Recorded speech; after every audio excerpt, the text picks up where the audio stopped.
This is Luca Vitiello, written by Cora Reilly, read for you by Sebastian York.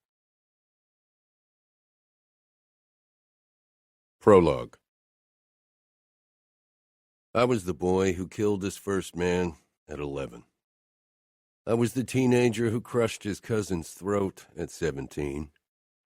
I was the man who bathed in his enemy's blood without a flicker of remorse, who relished in their screams as if it was a fucking Mozart sonata. Monsters are created, not born. Bullshit. I was born a monster. Cruelty ran in my veins like poison. It ran in the veins of every Vitiello man, passed on from father to son, an endless spiral of monstrosity. I was a born monster shaped into an even worse monster by my father's blade and fists and harsh words. I was raised to become Capo, to rule without mercy, to dish out brutality without a second thought. I was raised to break others. When Aria was given to me in marriage, everyone waited with bated breath to see how fast I'd break her like my father broke his women. How I'd crush her innocence and kindness with the force of my cruelty, with relentless brutality. Breaking her would have taken little effort. It came naturally to me. A man born a monster, raised to be a monster, bound to be a monster, to become Capo. I was gladly the monster everyone feared, until her, until Aria. With her, I didn't have to cover up my darkness. Her light shone brighter than my darkness ever could. With her, I didn't want to be the monster. I wanted to shield her from that part of my nature.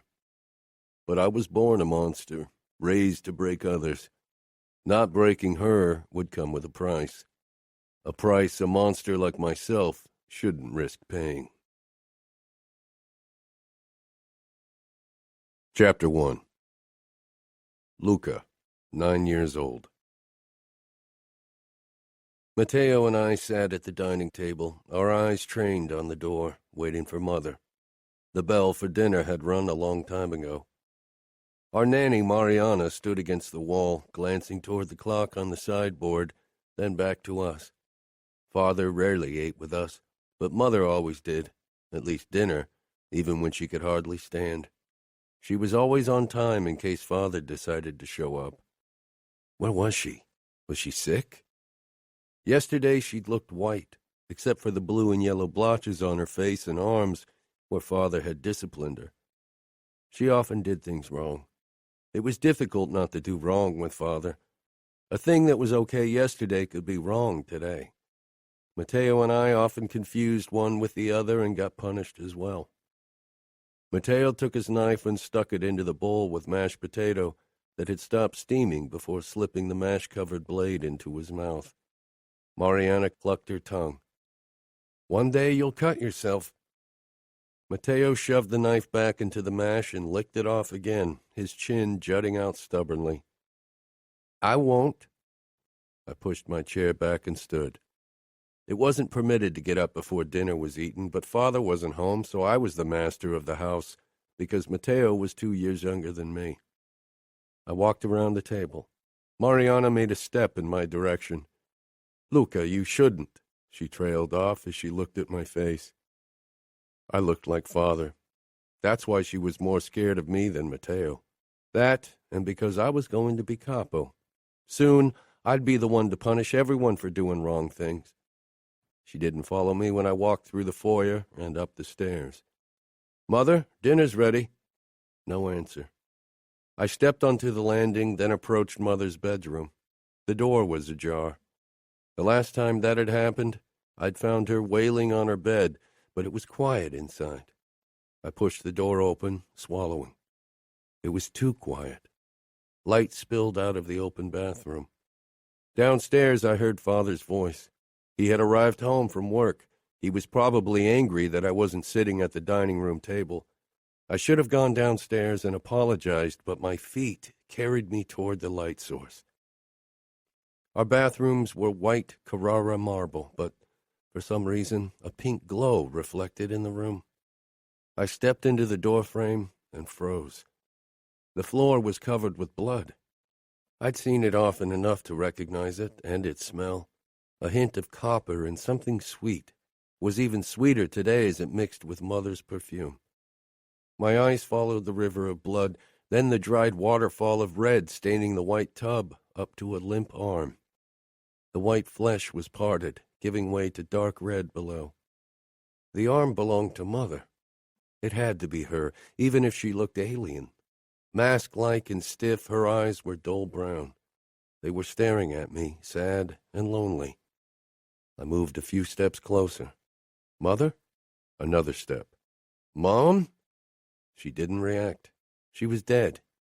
Dead. My eyes registered the knife on the floor. It was one of Mateo's, a black karambit knife. She didn't have her own weapons. She had cut herself. It was her blood. I looked down at her feet. My socks were soaked with the red liquid. I stumbled away and slipped, falling back, crying out.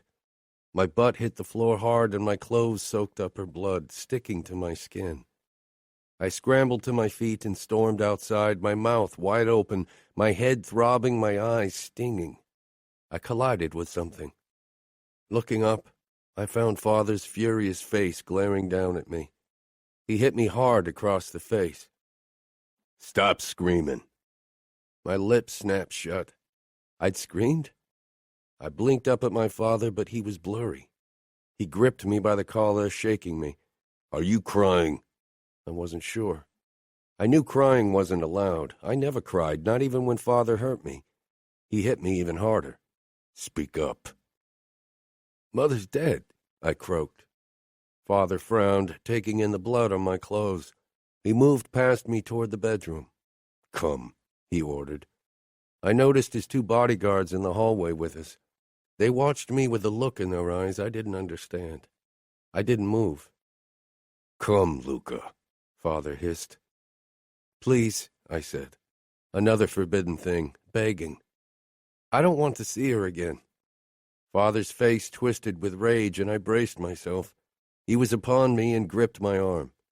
Never again. You won't ever say that word again, and no tears, not another disgusting tear, or I'll burn out your left eye. You can still be a made man with one eye. I gave a quick nod and wiped my eyes with the back of my hand. I didn't fight when Father wrenched me back into the bathroom, and I didn't cry again, only stared at the body in the tub. Only a body. Slowly, the roar in my chest quieted. It was only a body. Pathetic, Father muttered. Pathetic whore. My brows drew together. The women Father met when he wasn't home were whores, but Mother wasn't. She was his wife. Whores took care of Father so he didn't hurt Mother as badly. That's what she explained to me. But it didn't work. One, Father bellowed. One of the bodyguards entered. His name wasn't One, but Father didn't bother learning the names of low soldiers and gave them numbers instead. One stood close behind me, and when Father inspected Mother more closely with a cruel smile, he squeezed my shoulder. I peered up at him, wondering why he was doing it, what it meant, but his gaze was focused on Father, not me. Get someone to clean up this mess and call for Bardoni. He needs to find me a new wife. My brain stumbled over what he'd said. New wife? Father narrowed his gray eyes, gray like mine. Change clothes and act like a goddamn man, not a boy. He paused. And get Mateo. He needs to see what kind of cowardly whore his mother was. No, I said. Father stared at me. What did you say? No, I repeated in a small voice. Mateo loved our mother. It would hurt him. Father glanced at the hand still on my shoulder, then up at his bodyguard. One, beat some sense into him.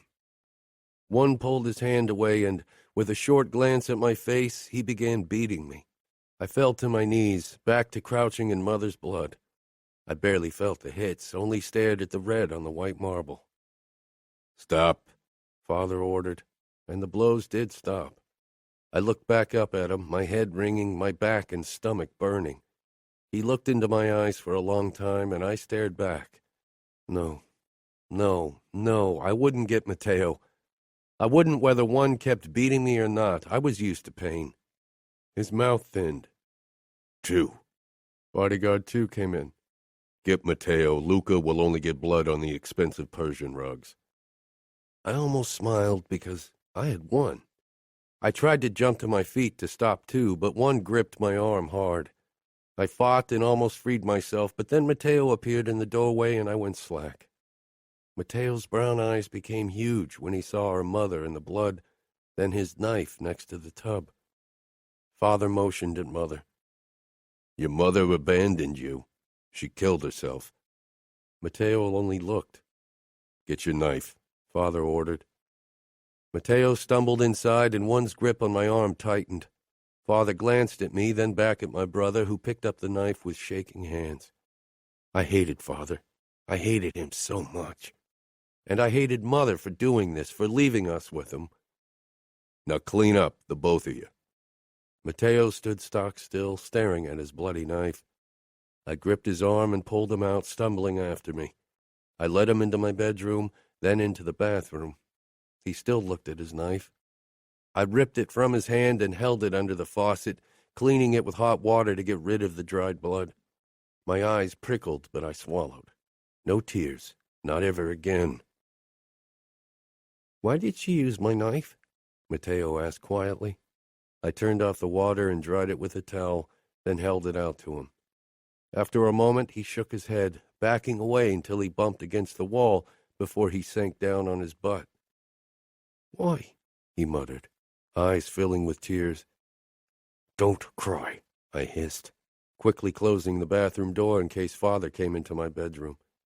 Matteo jutted his chin out, narrowing his eyes even as he began bawling.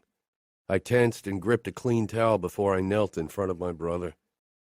Stop crying, Matteo. Stop it, I said quietly. I shoved the towel into his face. Dry your face. Father will punish you.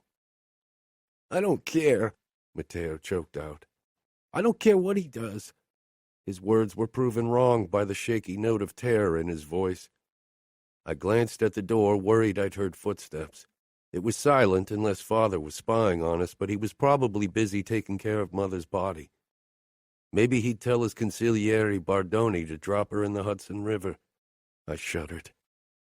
Take the towel, I ordered. Matteo finally did and wiped it roughly over his red eyes. I held the knife out to him. He eyed it critically. Take it. He pressed his lips together. Matteo, you have to take it. Father wouldn't allow him to get rid of it.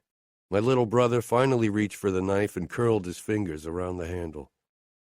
It's only a knife, I said, but I, too, could only see the blood it had been covered with. He nodded and pushed it into his pocket. We stared at each other. Now we're alone. You have me, I said. A knock sounded, and I quickly pulled Matteo to his feet. The door swung open, and Mariana stepped inside.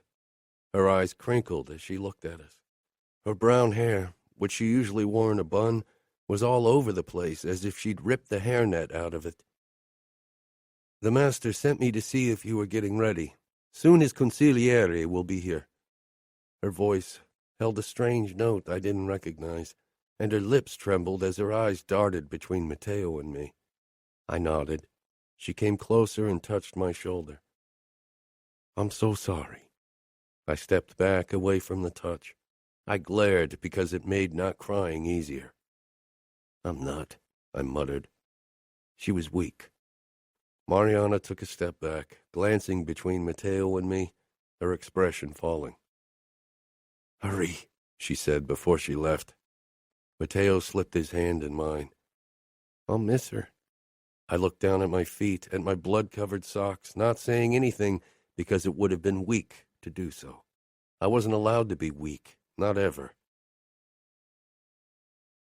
Cesare landed a hard hit in my stomach. Gasping, I dropped to my knees. Mariana put down her knitting needles with a sharp intake of breath. Before he could land a hit on my head, I rolled away and pushed to my feet, then raised my balled fists.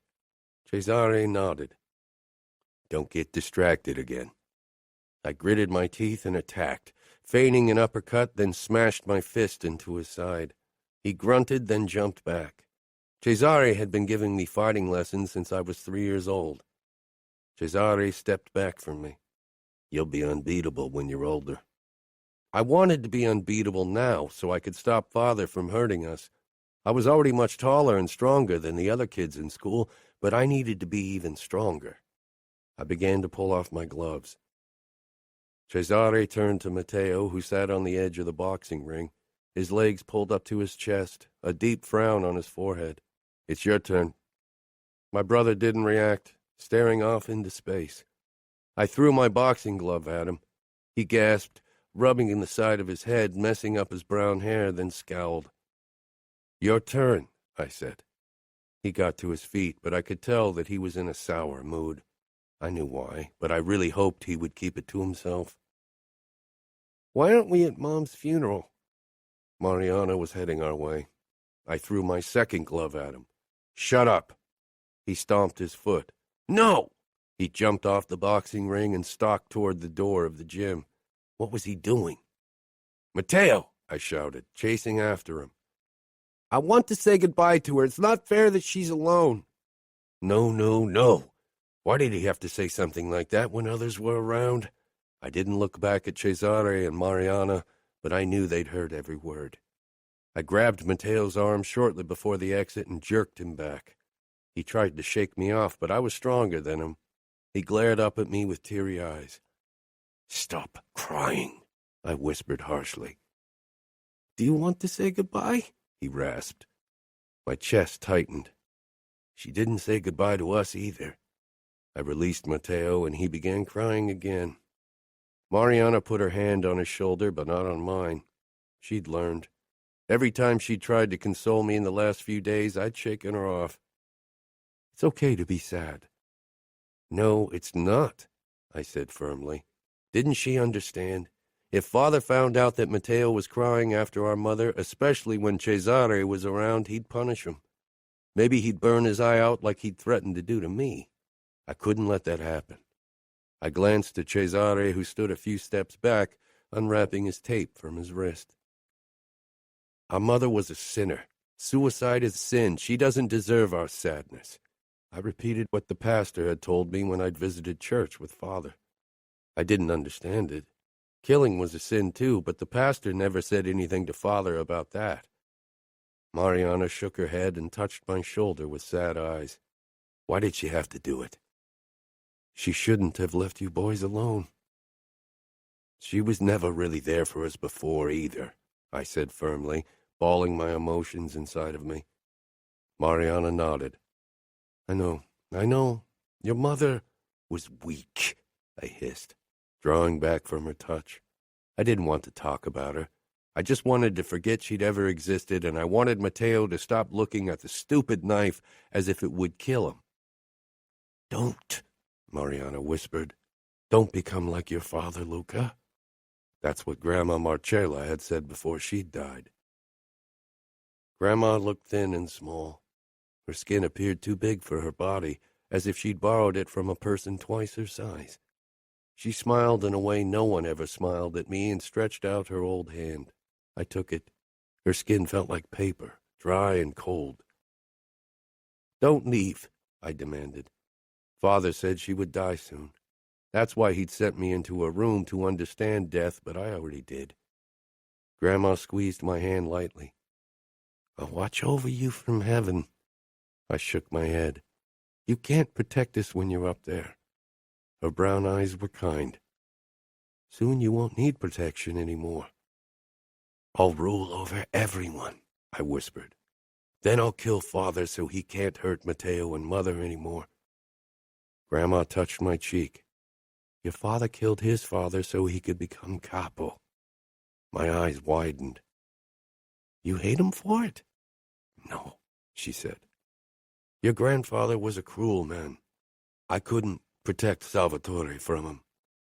Her voice got raspier and very quiet, so I had to lean close to hear her. That's why I tried to protect you from your father, but I failed again. Her eyelids fluttered, and she released my hand, but I clung to it. Don't become like your grandfather and father, Luca. She closed her eyes. Grandma? I scowled, then glanced back at Cesare, who was watching with his arms crossed.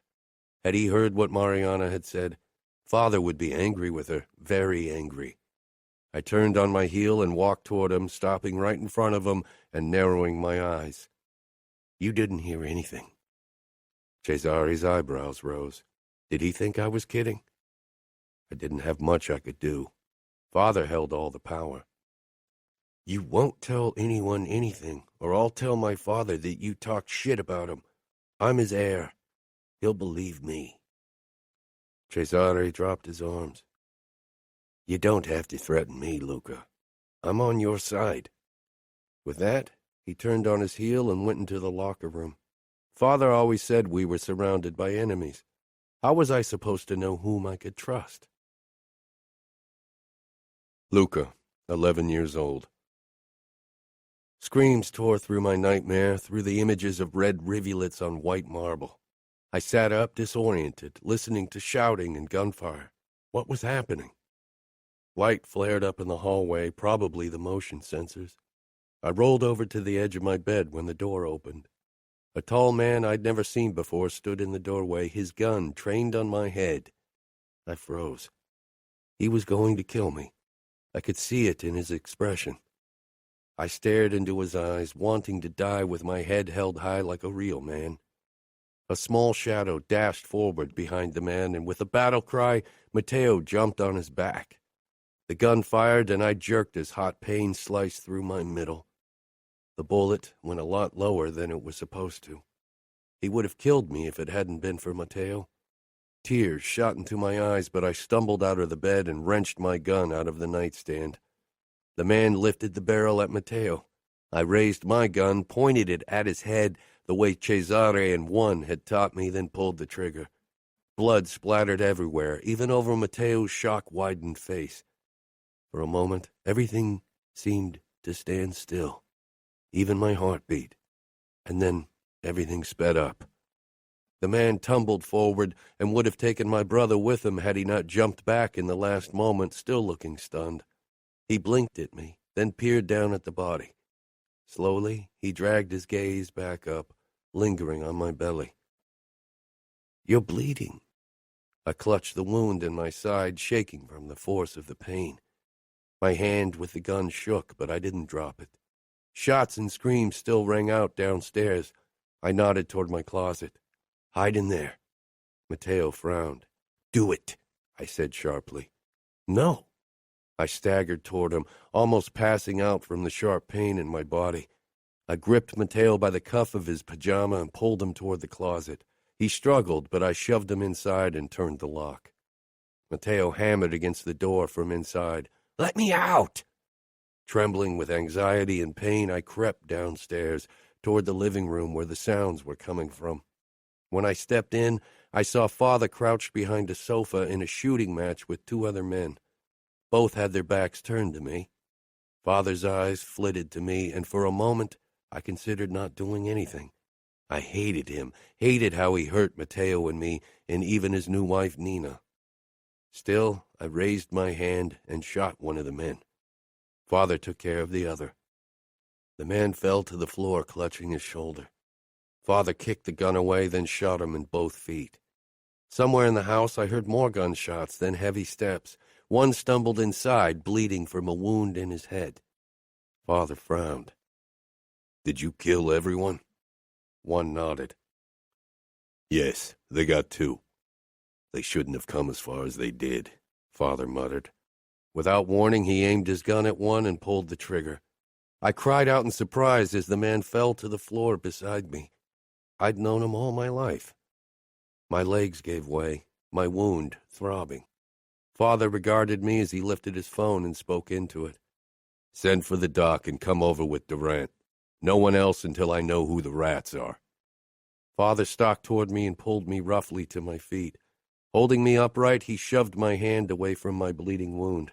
He prodded at it, and my vision turned black as I jerked in agony. Father shook me. Get a grip on yourself. Don't die on me. My eyes peeled open.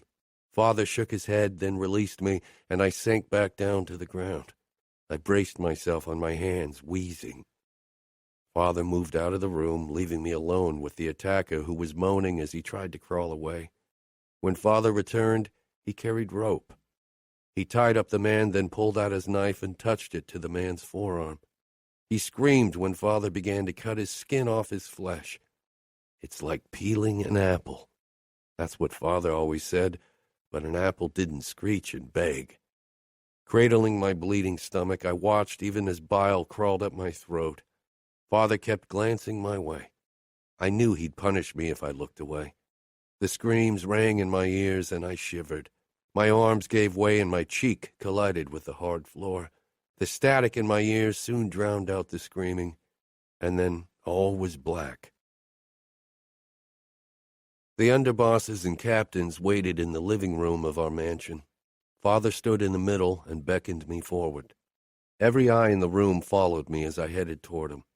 I held my head high, trying to appear taller. I was tall for my age, but the men around me still towered over me. They looked at me like I was something they had never seen before. I stopped right in front of my father. "The youngest initiate the Familia has ever seen," he announced, his voice booming in the room. 11 years and already so much stronger and crueler than any father could wish for. Pride swelled in my chest.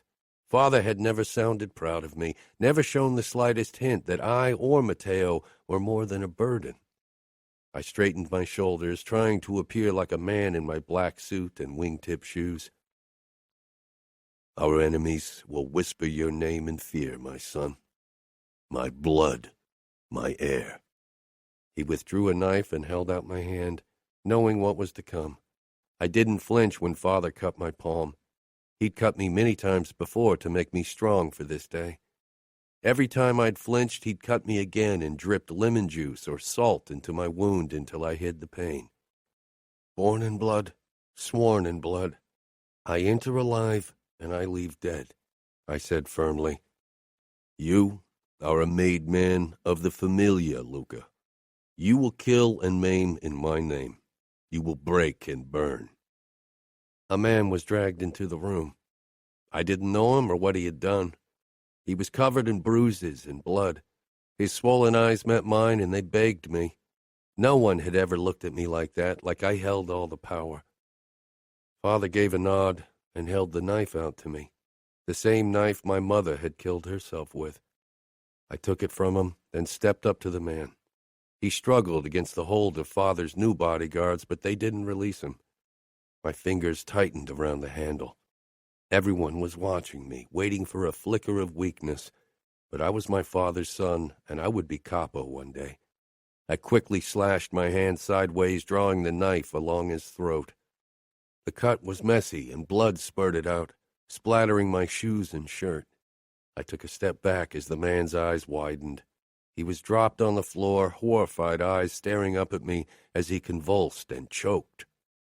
I watched as the life drained out of him.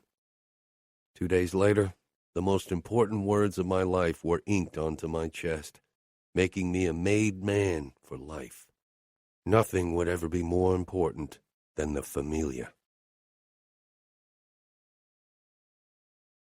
Chapter 2. Luca, 13 years old. Father's grip on my shoulder was tight when we entered the Foxy. I'd been inside the place a few times before when he had to talk to the manager. It was one of the most expensive whorehouses we owned. The whores were lined up in front of the bar, and the manager stood beside them. He nodded at Father, then winked at me. Father motioned for him to leave. "You're 13, Luca," Father said. Surprise washed through me that he'd remembered my birthday was today. He hadn't mentioned it before. "You've been a made man for 18 months. You can't be a virgin and a killer." I flushed, my eyes darting to the women, knowing they had heard my father's words.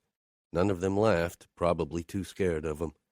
I straightened my shoulders, wanting them to watch me with the same caution they watched him. "Choose 2 of them," Father said with a nod toward the whores. Shock shot through me when I understood why I was here. Slowly, I made my way toward the women, trying to look calm even as nerves twisted my stomach. At almost 5'7", I was already very tall for 13, so the women were eye level with me in their high heels. They weren't wearing much, only short skirts and bras. My eyes lingered on their chests.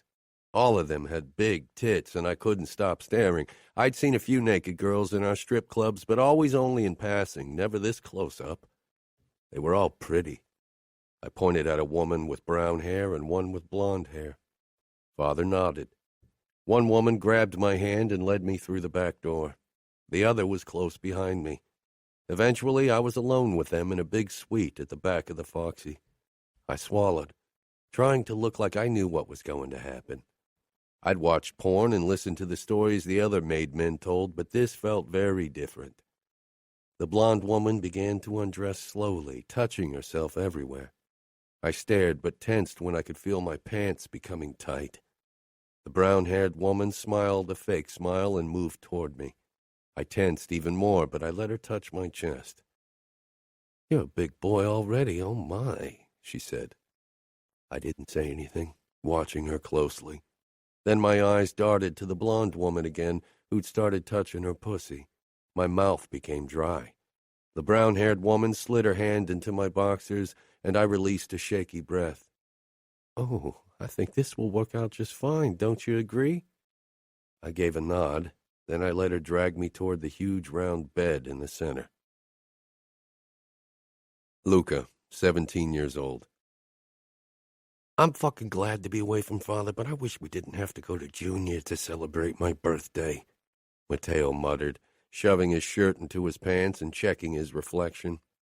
It was the fourth one he'd tried on. Fuck, how did he become such a vain bastard? It seemed to become worse every year. Now at 15, he was pretty much insufferable. Cesare shot me a look. He, Romero, and I had been waiting for Matteo to get ready for the last 30 minutes. "It would have been dishonorable to decline an invitation from your cousin when he organizes a party for you," Romero said, sounding twice his age. He'd turned 14 a few days ago, and he had been a made man since his father died a few months ago. His family needed the money, but we'd known each other for many years. "I don't trust him," Cesare muttered. "He and his family are too ambitious." My uncle Gottardo and his eldest, Gottardo Jr., definitely weren't in favor of me becoming capo after my father, but that could be said about all of my uncles. They thought they would be better capos. "We'll stay a few hours and then we'll come back here and have our own party. Or we'll drive back to New York and go into one of our clubs." "Do you really think we'll be sober enough to drive back to New York? It's a long drive from the Hamptons," Romero said, frowning. Matteo chuckled. "How come you're so goddamn rule-abiding?" Romero flushed. "Come, Matteo, nobody gives a fuck about your shirt," I growled when it looked as if he was considering trying on another. Uncle Gottardo's mansion wasn't far from ours, so we walked over. A guard opened the gates for us, and we headed up the long driveway to the entrance door where Gottardo Jr. was waiting. He frowned when he saw us. "I didn't expect you to bring more people along." "Romero and Cesare are always with us," I told him as I shook his hand, before he turned to my brother and congratulated him. We all stepped into the entrance hall. Loud music and voices were coming from the living area. I stripped off my gun and knife holders and dropped them on the sideboard, as was expected.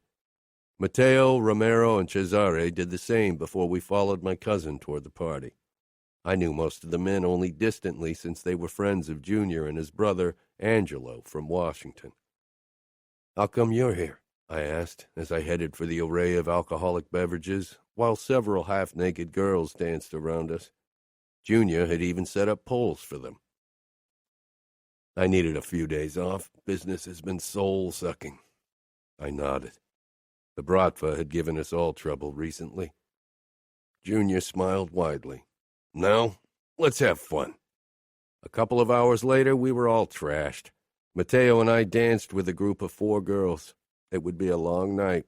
One of the whores started twerking right in front of us, her ass cheeks glittery, her thong a thin strip of nothing. Romero had disappeared with another whore in a back room. Maybe he'd finally get fucked. Cesare slouched in his seat, eyes half closed as a woman rode him like a pro. Matteo clapped the dancer's ass and she squealed, then whirled around and ground against his groin. More girls swarmed around us. I plopped down on one of the armchairs, the alcohol taking its toll, and one of the girls sank down in front of me, massaging my cock through my pants. A second came up behind me and ran her hands down my chest. I was about to snarl at her for being at my back when she fell forward, her cut throat spilling blood down my shirt. Fuck! The whore massaging my cock looked up with wide eyes. I shoved myself out of the armchair and turned at the same time, bringing my arm up just when Junior brought his knife down.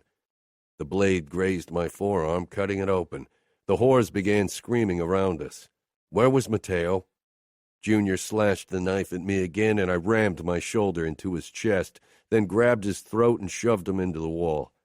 Grunts and screams rang out around us. Then the first shot sounded. I was focused only on Junior. I was going to crush him to fucking dust. I wrapped my second hand around his throat as well, and then squeezed as hard as I could. You fucking traitor, I snarled. Did he think he could kill me?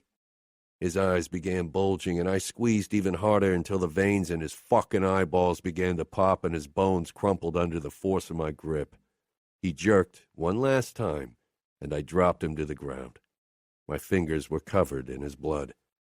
Slowly, I turned to find Matteo atop another attacker, about to cut his throat. No, I ordered, but it was too late. Matteo had sliced open the fucker. Breathing harshly, I took in the mess around us. Cesare leaned against a wall, looking slightly dazed. He had a cut on the side of his neck and was staring down at the dead body in front of him. Romero was breathing harshly, only in his boxer shorts and a gun in his hand. 2 whores were dead, and the others were crying and staring at me like I was the devil. I walked past them toward Romero and Cesare. Romero was bleeding from a wound in his shoulder. Matteo staggered to his feet, eyes wide, almost feverish. It was the thrill of the kill I knew only too well. You crushed his fucking throat with your bare hands. Father won't be happy, I said, then glanced down at my hands. I'd killed so many, but this felt different. It had been more personal, fucking thrilling.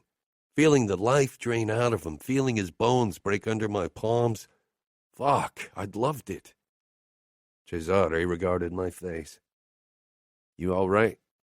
My mouth curled. Did he think crushing my cousin's throat had bothered me? Call my father. I turned to Romero, who looked a bit shaken. How bad is it? He shrugged. It's nothing. Bullet went straight through. One of Junior's friends got his guns the same as I did. I nodded, but my mind kept replaying my cousin's death. My eyes were drawn to the uninjured whores, wondering if any of them had been involved in this. Matteo stepped up to me. Fuck, I can't believe our own cousin tried to kill us. You had your knife, I said. You know I never go anywhere without it, Matteo said with an unsettling grin. I won't put my fucking guns down ever again. Romero came closer, looking a little shaky. Do you think your uncle and your other cousin were involved? Probably, I muttered. I doubted that Junior had come up with the plan by himself. It fit Gottardo's character that he'd talk one of his sons into this instead of risking his own fucking life. Coward. Why did he risk it? Even if he'd managed to kill us, there would still be your father, and he'd avenge you, Romero said. No, I gritted out. If Matteo and I had been stupid enough to get us killed by Junior, Father would have considered us weak links. He would have allowed Nina to have a child, and then he'd have had a new heir. End of story. Matteo grimaced because it was the truth. We both knew it. I need a fucking drink, I growled in the direction of one of the whores. She rushed toward the bar and poured me a whiskey before she brought it to me. I regarded her closely as I took a sip, and she lowered her eyes. Did you know? She shook her head jerkily. No. We were told this was a birthday party and we were supposed to dance, that's all. I walked over to one of the armchairs with my drink and sank down. The whore whose throat Junior had cut lay beside it in a puddle of blood. Eventually, Matteo, Cesare, and Romero sat down across from me as we waited for Father and his men. There was nothing else to do. We'd killed Junior and his friends, so we couldn't question them, and Gottardo and Angelo were all the way in Washington. I caught the looks Romero and Cesare gave me, a mixture of respect and shock. Matteo shook his head. Fuck, that's not how I wanted to spend this day. Father, his consigliere Bardoni, and several soldiers arrived about 1 hour later. Father barely glanced our way before he headed for my cousin. You crushed his throat? He asked, inspecting what remained of Gottardo Jr. I caught the hint of pride in his voice. I didn't want his fucking approval. I nodded. I didn't have any weapons because I assumed I was among family and not a fucking traitor. He choked on his traitorous blood. Like a vice, Matteo commented. Luca the vice, Father said with a strange smile. It had been a long fucking day, long fucking weeks, one ordeal followed by another. I wanted to kill every single one of my uncles. I'm so over them treating me like a fucking kid, I said as Matteo and I headed for the entrance of the sphere. Matteo grinned and ran his hand through his hair for what seemed like the 100th time. One day I was going to knock him out and shave his fucking hair off to stop his annoying preening. You're 17, Luca, not yet a man. He imitated Uncle Gottardo's voice in annoying perfection, including the nasal undertone that made me want to rip his vocal cords out of his throat. I had seen the fear in his eyes, the same fear I saw in many people's eyes since I'd crushed Junior's throat. Gottardo was only able to spew this bullshit because he thought himself safe as my uncle. I couldn't believe my father had believed him and Angelo. Or maybe he didn't and enjoyed the groveling. He definitely upped his security and guards since that day, so he knew there were still traitors among us. I'm more man than all of them together. I've killed more men, have fucked more women, and I have bigger balls. Careful with the ego there, Matteo said, chuckling. You've got a zit on your forehead, I muttered. It was a lie, but given Matteo's vanity, I knew it was my best bet to pay him back for being an insufferable asshole most of these days. As predicted, Matteo immediately felt his skin for the offending flaw, then narrowed his eyes and dropped his hand. I rolled my eyes with a chuckle. We arrived in front of the bouncer of the sphere. He greeted us with a curt nod and stepped back to let us through when a guy at the front of the long queue, waiting to be allowed inside, shouted, "Hey, we were here first, and that guy's not old enough to be in a club." Matteo and I both looked at the idiot. He had been referring to Matteo, and of course he was right. At 15, Matteo was definitely not allowed to be in a nightclub like this, but neither was I. Only with my size, everyone assumed I was older. Matteo and I exchanged a look and walked over to Big Mouth.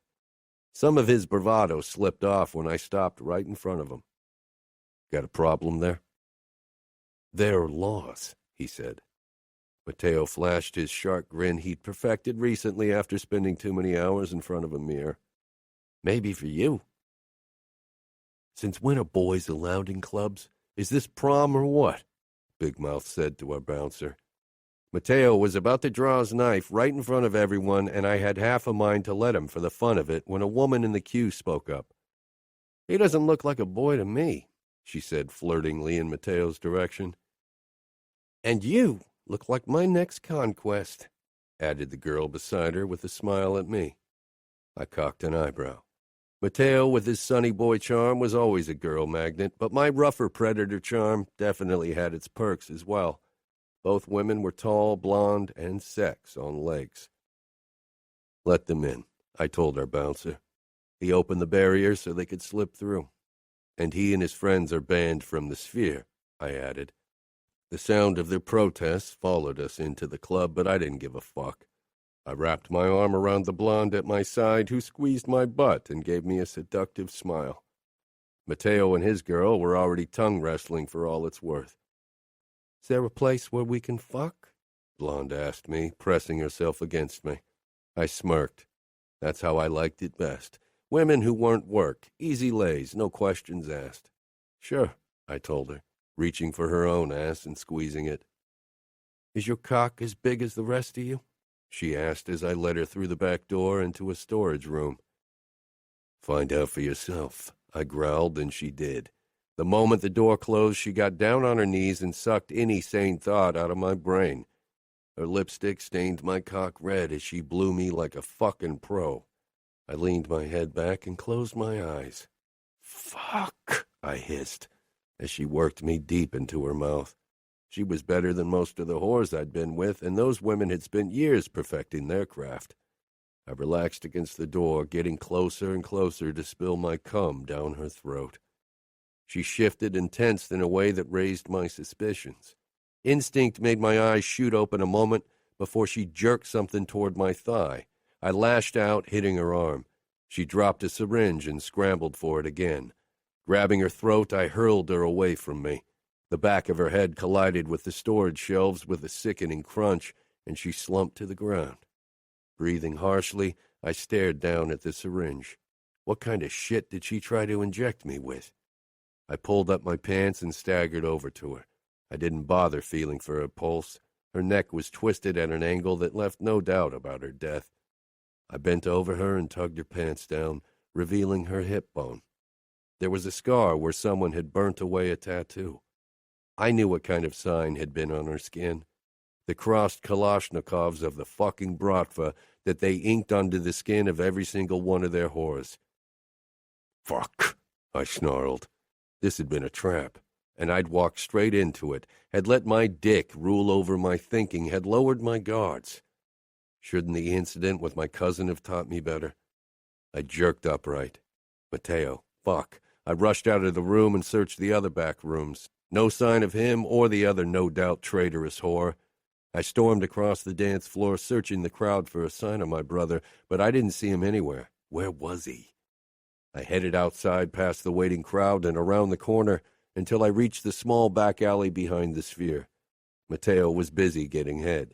His eyes, too, were closed. We were fucking stupid idiots. No goddamn blowjob was worth forgetting about the first rule in our world. Don't trust anyone. The whore reached for something in her bag. Matteo, I shouted, pulling my gun. His eyes shot open, his expression a mix of annoyance and confusion before he registered what she was holding in her hand. He reached for his knife and she raised the syringe to strike. I pulled the trigger and the bullet tore straight through her head, throwing it back. She fell to her side, the syringe tumbling out of her palm. Matteo stared down at the woman, knife in hand and his fucking boner still on display. I moved toward him and revealed the burnt skin over her hip bone. I really wish she would have waited for me to come before she tried to kill me, he muttered. I straightened, then grimaced. Why don't you pull up your pants? There's no reason to present your junk anymore. He dragged his pants up his legs and fastened his belt. Then he looked at me. Thanks for saving my ass. He gave me a smirk, but it was off. Did you at least have your happy ending before your conquest tried to end you for good? I shook my head. The Bratva almost got us. We both acted like fucking fools, letting those stupid whores lead us around by our dicks like randy teenagers. We are randy teenagers, Matteo joked as he sheathed his knife. I glared down at the dead woman. The other whore's dead as well? Matteo asked. I nodded. Broke her neck. Your first two women, he said with a hint of wariness, his eyes scanning my face, looking for God knew what. You feel guilty? I regarded the blood staining the concrete and the lifeless eyes of the woman. Anger was the prevailing emotion in my body. Anger at myself for being an easy target, for thinking a pretty woman was no threat, and burning fury at the Bratva for trying to kill me, and worse, Matteo. No, I said. The only thing I regret is that I killed them before they could answer a few questions. Now we'll have to hunt down a few Bratva assholes and get info out of them. Matteo picked up the syringe and I tensed, worried he could get some of the poison on his skin by accident.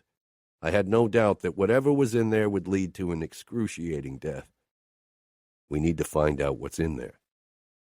First, we need to get rid of the two bodies before guests or the police find them.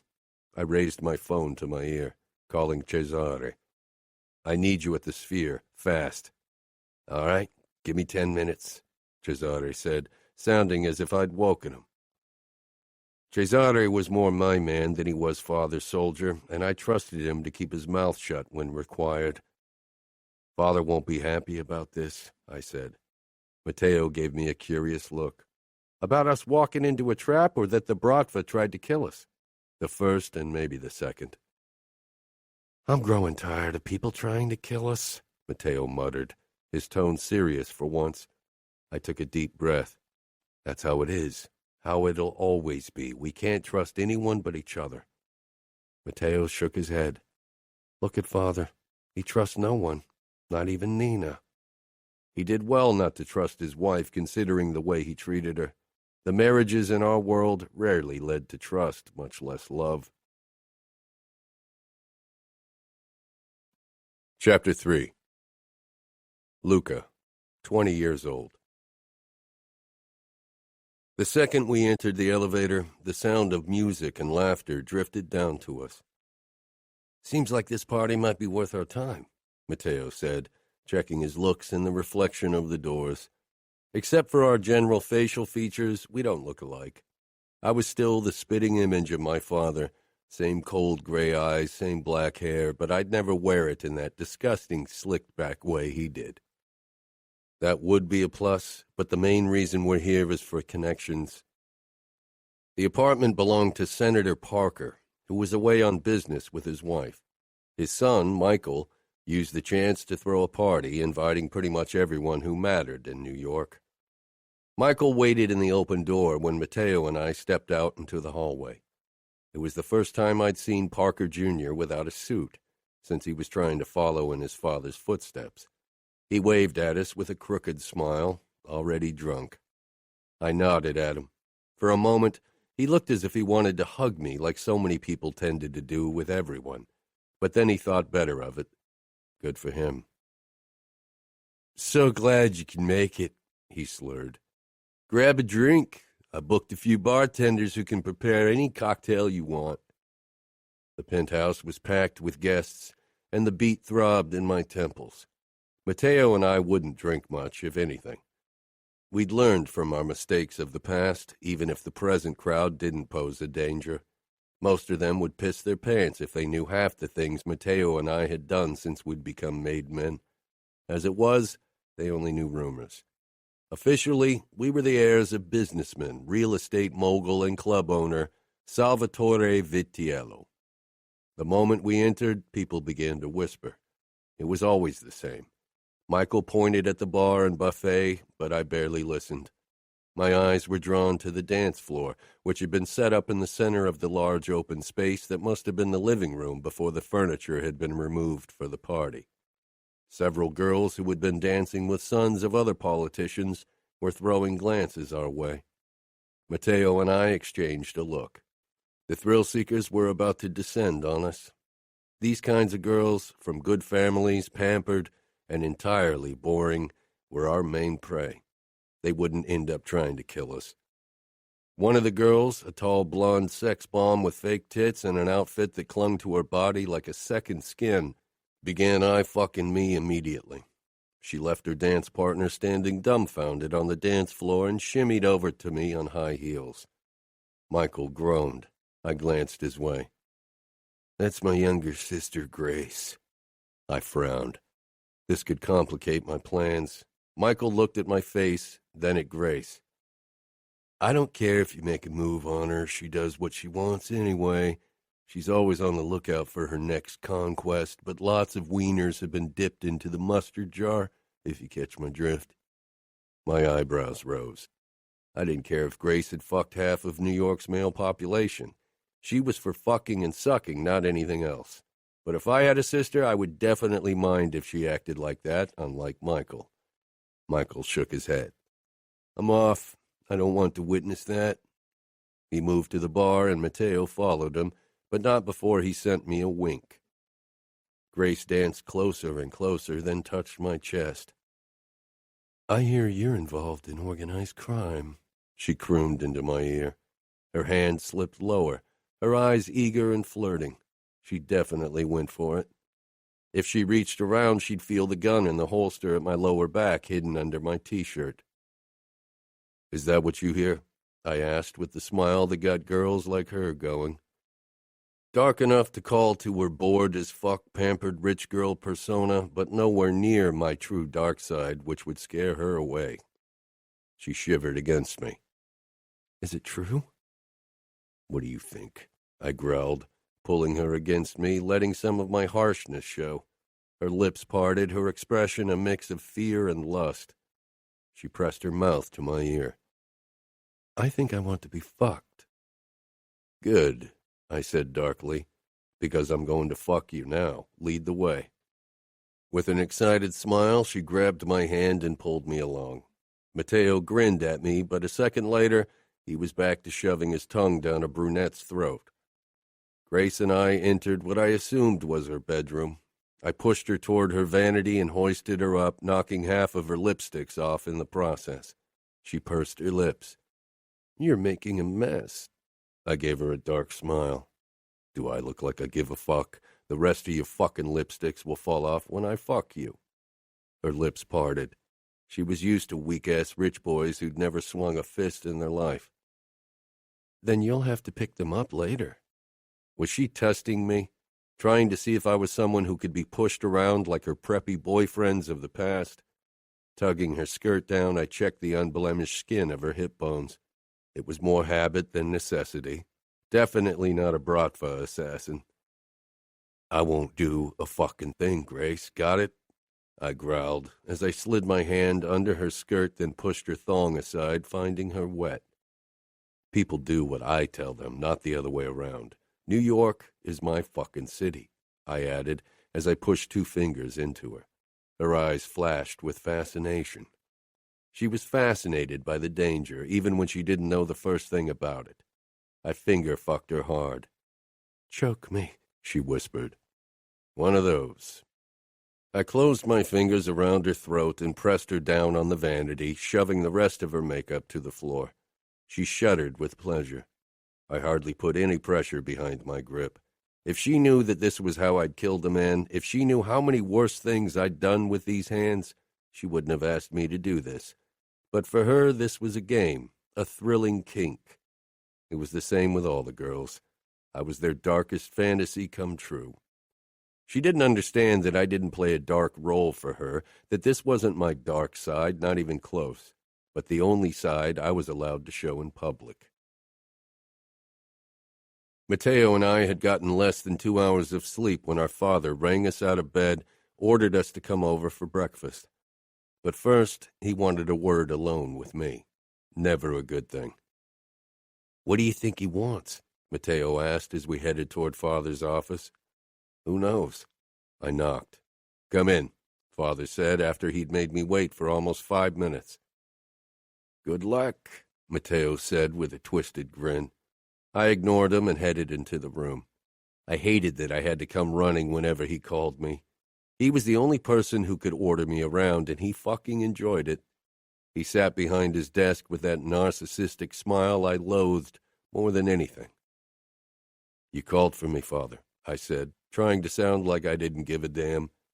His smile widened. "We found you a wife, Luca." I raised one eyebrow. I know he and the Chicago outfit had been discussing a possible union for months, but Father had never been very forthcoming with information. He loved having that power over me. "From the outfit?" "Of course," he said, tapping his fingers against the desk and watching me. He wanted me to ask him who she was, wanted to draw this out, wanted to see me squirm. Screw him. I pushed my hands into my pockets, meeting his gaze straight on. His expression darkened. "She's the most beautiful woman the outfit has to offer. A real stunner. Golden hair, blue eyes, pale skin. An angel come down to earth, as Fiore put it. I'd fucked so many beautiful women. Only last night I'd fucked Grace on every surface in her room. Did he really think I'd be awestruck because he'd found me a pretty wife? If it were up to me, I wouldn't marry any time soon." "I hope you'll enjoy breaking her wings," Father added. I waited for the but. Father looked too pleased with himself, as if he were holding something back that he knew I would hate. Maybe you have heard of her. It's Aria Scuderi. She's the daughter of the consigliere, and she turned 15 a few months ago. I wasn't quick enough to hide my shock. 15? Was he fucking kidding me? I thought they wanted the wedding to take place soon, I said carefully. Father leaned back, his eyes looking for a flicker of weakness. They do. We all do. I won't marry a fucking child, I growled, done with playing nice. I was sick of his games. You will marry her, and you will fuck her, Luca. I exhaled before I said or did something that I'd regret later. Do you really think our men will look up to me if I act like a fucking pedophile? Don't be ridiculous. They look up to us because they fear us. And Aria isn't that young. She's old enough to spread her legs and have you fuck her. It wasn't the first time I'd considered putting a bullet in his head. He was my father, but he was also a sadistic bastard I hated more than anything else in the world. What does the girl say to your plan? Father barked a laugh. Ha! She doesn't know yet, and it's not like her feelings are important. She'll do what she's told, and so should you. Her father doesn't mind giving his daughter to me before she's of age. He doesn't? What kind of bastard was Scuderi? I could see how much Father enjoyed my fury. But Dante Cavallaro was averse to the idea and suggested to postpone the wedding. I nodded. At least one person wasn't out of their fucking mind. Of course, we haven't decided yet what to do. I'll let you know once the decision is made. I'll be in the dining room in 15 minutes. Tell Nina I want a 5-minute egg, not a second longer. I left, knowing I was dismissed. Matteo leaned against the wall across from Father's office. I strode past him, trying to get a handle on the rage burning through my body. I wanted to kill someone, preferably our father. I went straight toward the bar area in the living room of the house. What did our sadist of a father do now? Matteo asked as he fell into step beside me. I glared. He wants me to marry a fucking child. What the fuck are you talking about? I thought he was trying to set you up with the most beautiful woman of the fucking outfit, Matteo said mockingly. They must be out of pretty women over there because they want me to marry Aria Scuderi, who's fucking 15. Matteo whistled. Holy shit. Have they lost their fucking mind? What did the poor girl do to deserve such a fate? I wasn't in the mood for his jokes. I wanted to hit something, hard. She's the oldest daughter of the consigliere, and she looks like an angel come down to earth, if you believe Fiore Cavallaro.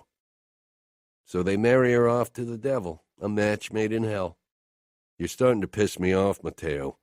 I reached over the counter of the bar and grasped the most expensive whiskey bottle, which our father kept for special occasions. I brought it to my lips and took a deep swig. Matteo snatched the bottle out of my hand and tipped it back, downing a considerable amount of the amber liquid before sliding it back over to me. We went back and forth like that for a while before Matteo spoke again. Are they really going to make you marry that girl? I mean, I'm all for the kinky stuff, but fucking a 15-year-old is too freaky even for me. Her asshole of a father would hand her over to me tomorrow. That bastard doesn't seem to care. So what are you going to do? I told Father I wouldn't marry a child. And he told you to grow a pair and to do what your capo tells you. He can't see why the girl needs to be older for the wedding. All she has to do is spread her legs for me. Matteo narrowed his eyes in that fucking annoying way he had when he was trying to figure something out. And would you? Would I what? I knew what he meant, but it annoyed the living hell out of me that he had to ask. I expected that question from everyone else, but not him. He knew even I had certain lines I wasn't willing to cross. Yet. Life could be a bitch, especially if you were in the mob, so I'd learned that never say never was a motto to live by. Would you fuck her? I'm a killer, not a pedophile, you stupid asshole. Spoken like a true philanthropist. Fuck you, and stop reading the fucking dictionary. Matteo grinned, and I shook my head with a smirk.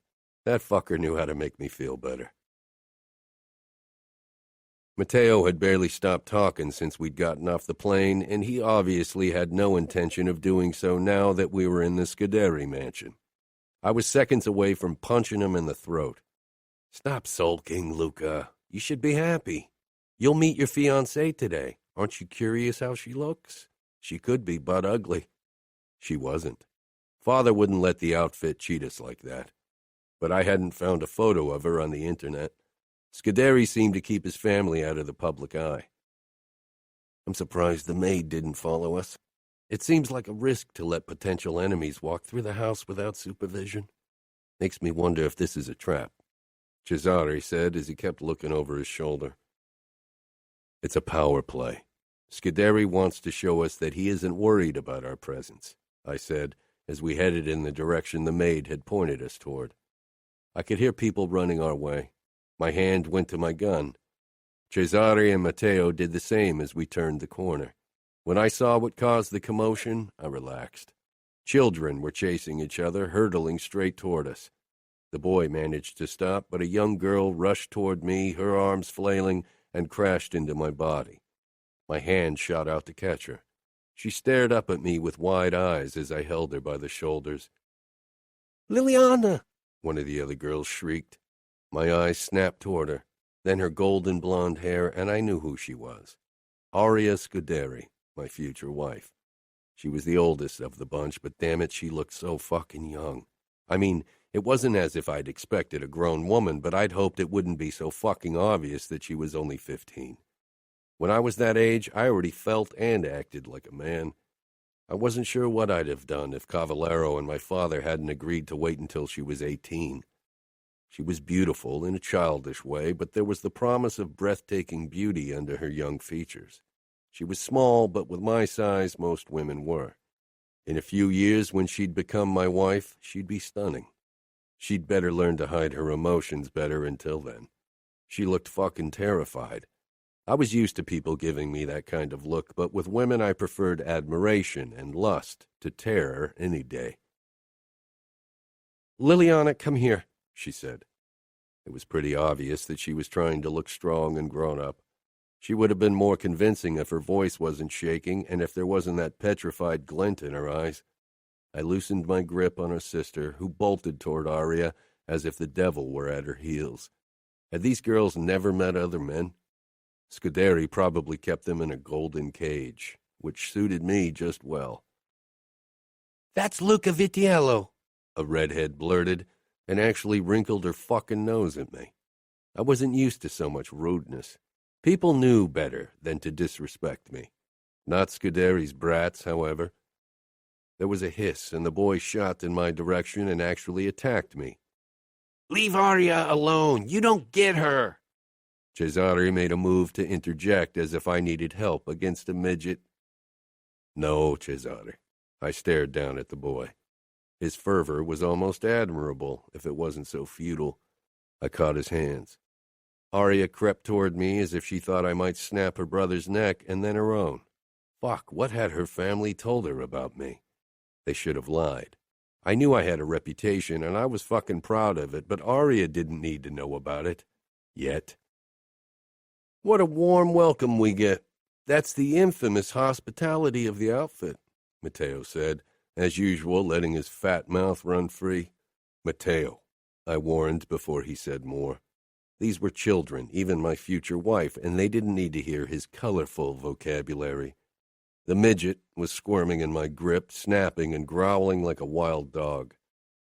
Fabiano, Aria said, her eyes darting up to me for a millisecond before she grabbed her brother's arm.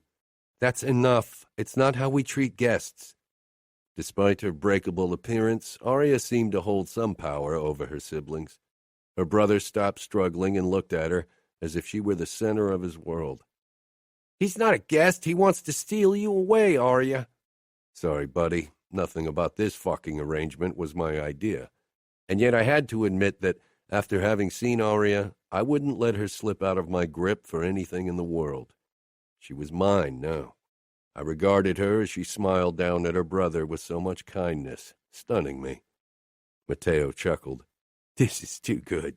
I'm glad Father convinced me to come. Ordered you. Our father never tried to convince anyone. He ordered, bribed, or blackmailed. Aria had a hard time meeting my gaze. She was obviously embarrassed by my attention. A deep flush had spread on her cheeks. I released her brother, and she clutched him against her body protectively. She was so shy and terrified that I wondered if she'd dare to oppose me if I actually made a move toward her brother. Not that I'd ever do that. There was no honor in attacking children and women. I'm sorry, Aria said feebly. My brother didn't mean to be disrespectful. I did, the boy shouted. Aria's hand shot out and clamped his mouth shut. I almost laughed. It had been a while since a woman had made me want to laugh, even by accident. Don't apologize, the red-headed girl hissed. It's not our fault that he and his bodyguards take up so much room in the corridor. At least Fabiano speaks the truth. Everyone else thinks they need to blow sugar up his ass because he's going to be Capo. I sent Matteo a look. That girl had the same bad temper as him. After more bickering, Aria finally got her siblings to leave. I was glad to see them gone. They grated on my nerves. It was no surprise that Scuderi wanted to marry his daughters off as quickly as possible. Aria squirmed when she looked at me. I apologize for my sisters and brother. They are protective of you.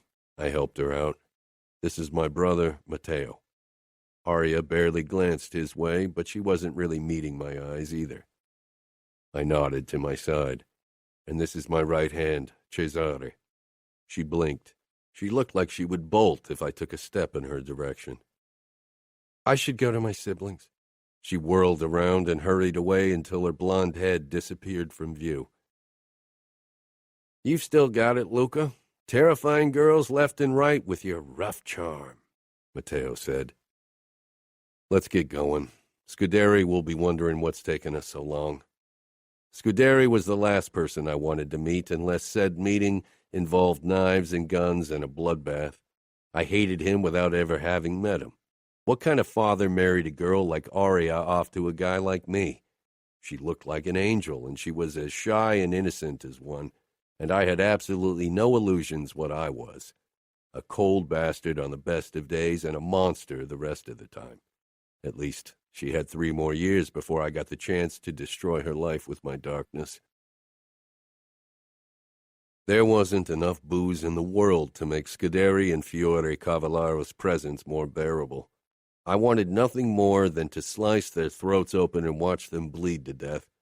Matteo shot me a sideways glance, probably knowing exactly what I was thinking. He wouldn't hesitate a second if I asked him to pull his knives.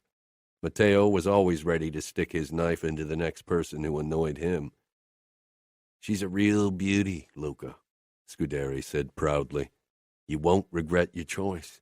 There hadn't really been a choice on my part, but I kept the words to myself. There was no use starting an argument, especially with Father watching me like a hawk. She's completely pure. She's never allowed to go anywhere without her bodyguards. She's only yours. I forced a smile. Not that I didn't appreciate it. The idea that someone might touch Aria made my blood throb furiously in my veins. I felt fucking possessive of her. I'd never cared if the girls I'd had affairs with fucked other men, but with Aria, I'd kill anyone who dared to look at her the wrong way. There's nothing better than breaking them in, Aria's cousin, Raffaele, said. He was a head smaller than me. If tonight ended in a bloodbath, he'd be the one I'd kill last, so I could take my time with him. Let's see if he'd still manage that ugly grin with my knife sticking out of his eye socket. Dante sent his soldier a hard look, and Raffaele quickly glanced back down to his drink. It was the first time Dante had shown any kind of emotional reaction at all. His wife had died not too long ago. Fiore was officially still the boss of the outfit, but I couldn't help but wonder if Dante was the man who ran the show. Someone knocked. When the door opened and Aria slipped in, keeping her back to us, I stiffened. She didn't look like the girl I'd seen yesterday. She was wearing a skimpy dress, revealing long, lean legs, creamy skin, and a nice butt, Damn it. When she finally turned, I found that the front was just as nice to look at. Then my eyes traveled farther up. Aria kept her head down, her eyes cast on the ground, and I could see her shivering in fear and discomfort. Something protective and furious reared its head in my chest, startling me. She was mine. How could her mother have let her walk around in this outfit? I'd bet my left ball that Aria hadn't had a say in choosing that fucking joke of a dress. I'd fucked girls with skimpier dresses, but this was my future wife, and she was only 15. Her parents should protect her, not treat her like this. She finally risked a peek up and met my gaze. For fuck's sake, she looked like she wanted to cry. If I ever got the chance, I'd kill Scuderi, and I'd fucking enjoy it. I put my glass down before I could fling it at the wall. Aria's eyes flitted around nervously. The other men in the room watched her with the necessary respect, but that fucker, Raffaele, was undressing her with his fucking eyes. If this were New York, I'd relieve him of the burden of ever seeing anything again. And maybe I'd do it anyway if he didn't stop the leering soon. Oblivious to Raffaele's disrespect, Scuderi ushered Aria toward me. He looked at me as if he expected my jaw to drop to the floor because of Aria. She was gorgeous, and in 3 years I might appreciate her being dressed like this, but now it only pissed me off that Scuderi tried to make Aria look like some fucking sex bomb when she obviously hated it. "This is my daughter, Aria," Scuderi said, with an eager look like a German shepherd waiting for his master to throw a stick. Fiore gave me a self-satisfied grin. "I didn't promise too much, did I?" "Fuck you. You didn't?" Aria's little brother snuck up on her and slipped his hand into hers. My eyes went to her legs for a moment, but I tore them away. "Maybe the future bride and husband want to be alone for a few minutes," Father said with the look I knew only too well. He probably thought he was doing me a fucking favor. I didn't miss Aria's panicked expression, or the way she practically begged her father with her eyes to forbid it. Of course, Scuderi didn't. He'd probably let me manhandle her right in front of him as long as I didn't steal her virginity before the wedding. "Should I stay?" her bodyguard asked. Relief flashed across Aria's face. I had no illusions as to what I was, but in this room, I was the one Aria had to fear the least. "Give them a few minutes alone," Scuderi said, and Aria froze. What did she think I was going to do to her? Ravish her on the sofa? Father winked at me. He obviously thought I was going to grope at my 15-year-old fiancée. He probably would have. Everyone started to leave until only the little boy was left, clinging to his sister protectively. I had to give it to the midget. He was the only one from the outfit with an ounce of courage. "Fabiano, get out of there now," Scuderi snapped, and the boy let go of Aria and sent me a scathing look before he left. I liked that insolent brat. The door fell shut, and Aria and I were alone. She peered up at me through her long lashes, biting her lip. Did she have to look so fucking terrified? I knew how I appeared to others, and for a petite girl like her, I probably looked like a menacing giant about to crush her. But I had absolutely no intention of hurting her, much less feel her up, no matter how delicious she looked. I wasn't that depraved. I'd never forced myself on a woman, and Aria was only a girl. My fiancée, mine to protect. To distract her from her obvious terror, I asked, "Did you choose the dress?" She jerked, her eyes growing wide. Huge blue eyes, so full of innocence I felt like they could wash even my sins away. And that golden hair, fuck me, I wanted to touch it to find out if it was as silky as it looked. "No, my father did," she said in that soft, genteel voice. Of course he did. I could see her shivering from cold and fear. I decided to cut this ridiculous meeting short before Aria passed out on me, and I reached for the ring I'd bought for her a couple of days ago. My little fiancée flinched, and my mood dropped even further. I showed her the velvet box, hoping it would set her at ease, but she only stared. I wanted to shake some sense into her, but that would only have proven her fears right. I shoved the box at her, and she finally reached for it. When her fingers brushed mine, she pulled away with a gasp. I had to stifle my annoyance, not at her, but at her parents, Cavallaro, and my father, who'd brought this mess down upon us. She was too young. I could only hope she'd gain some confidence in the next 3 years. I didn't want a wife who cowered in front of me. "Thank you," she said, after she'd checked out the ring. Her eyes met mine. I held out my arm. She took it with barely any hesitation, and I led her toward the living room to the people who'd betrayed her. The moment I released her, she rushed off to her sisters and mother as if they could protect her from what was to come. I went over to the men. "And?" Father asked smugly. I wasn't sure what he expected. A lewd comment about how I'd used my chance alone with Aria. Matteo shot me a sideways glance. "Aria accepted the ring," I said matter-of-factly. Scuderi's face fell. "As she should. My daughter was brought up to be obedient, you'll see." "Luca will make her obey him. He can bring the strongest men to their knees. A weak woman will bow to his will," Father said snidely. Dinner was served that moment and saved us from a fight. It was a pity. I would have enjoyed it thoroughly. I sat down beside Scuderi as tradition dictated. Matteo sat across from me, a flicker of boredom on his face. A bored Matteo was always a ticking bomb. Fiore Cavallero raised his glass. The way his eyes went out of focus, I'd say he should stop drinking. Old bastard. I would have preferred dealing with his son, the cold fish, Dante, but as long as his father was still in command, I'd have to live with the demented old fool. To a long and successful partnership. I lifted my glass and downed the red wine. My eyes found Aria again. She was sitting at the other end of the table with the other women. She peered down at her ring as if it were something terrifying. Of course it was. It bound her to me. It marked her as mine. When she looked up, our eyes met.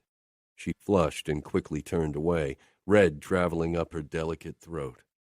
Matteo kicked me under the table, smirking. "Already lusting after your child bride?"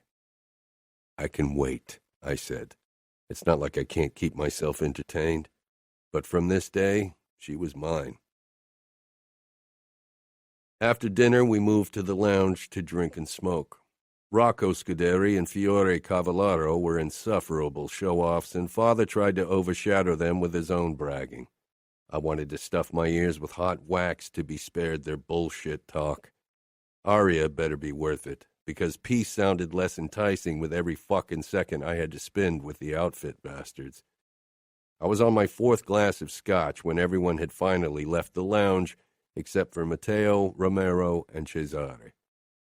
Father had left to meet with a high-class prostitute from the outfit's best whorehouse, but I had no intention of risking a repeat performance of the Bratva whore incident. I allowed myself to relax against the marble ledge of the fireplace. My eyes were heavy from being alert all day, and I couldn't risk letting my guard down as long as we were in Chicago. Matteo was sprawled out on an armchair as if he owned the place. His grin didn't bode well.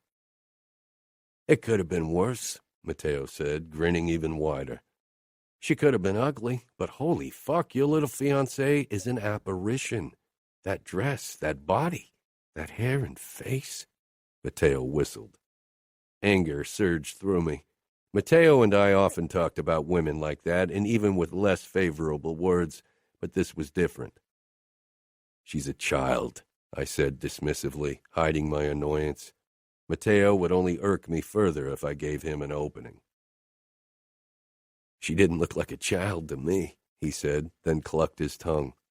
He nudged Cesare. "What do you say? Is Luca blind?" Cesare shrugged with a careful glance in my direction. "I didn't look at her closely." "What about you, Romero? You got functioning eyes in your head?" Romero looked up, then quickly looked back down to his drink. I stifled a smirk. Matteo threw his head back and laughed. "Fuck, Luca. Did you tell your men you'd cut their dicks off if they looked at that girl? You aren't even married to her." "She's mine," I said quietly. I glared at Matteo. My men respected me, but Matteo was a losing battle. Not that I had to worry. He'd never lay a hand on my woman. Matteo shook his head. For the next 3 years, you'll be in New York, and she will be here. You can't always keep an eye on her, or do you intend to threaten every man in the outfit? You can't cut off all of the dicks. Maybe Scuderi knows of a few eunuchs who can keep watch over her. I'll do what I have to, I said, swirling the drink in my glass. I had considered what Matteo had said before, and it didn't sit well with me. I didn't like the idea of being so far from Aria. 3 years were a long time. She was beautiful and vulnerable, a dangerous combination in our world. Cesare, find the 2 idiots who are supposed to guard Aria, I ordered. Cesare left immediately and returned 10 minutes later with Umberto and Raffaele. Scuderi was a step behind them, looking pissed. What's the meaning of this? He asked. I want to have a word with the men you chose to protect what's mine.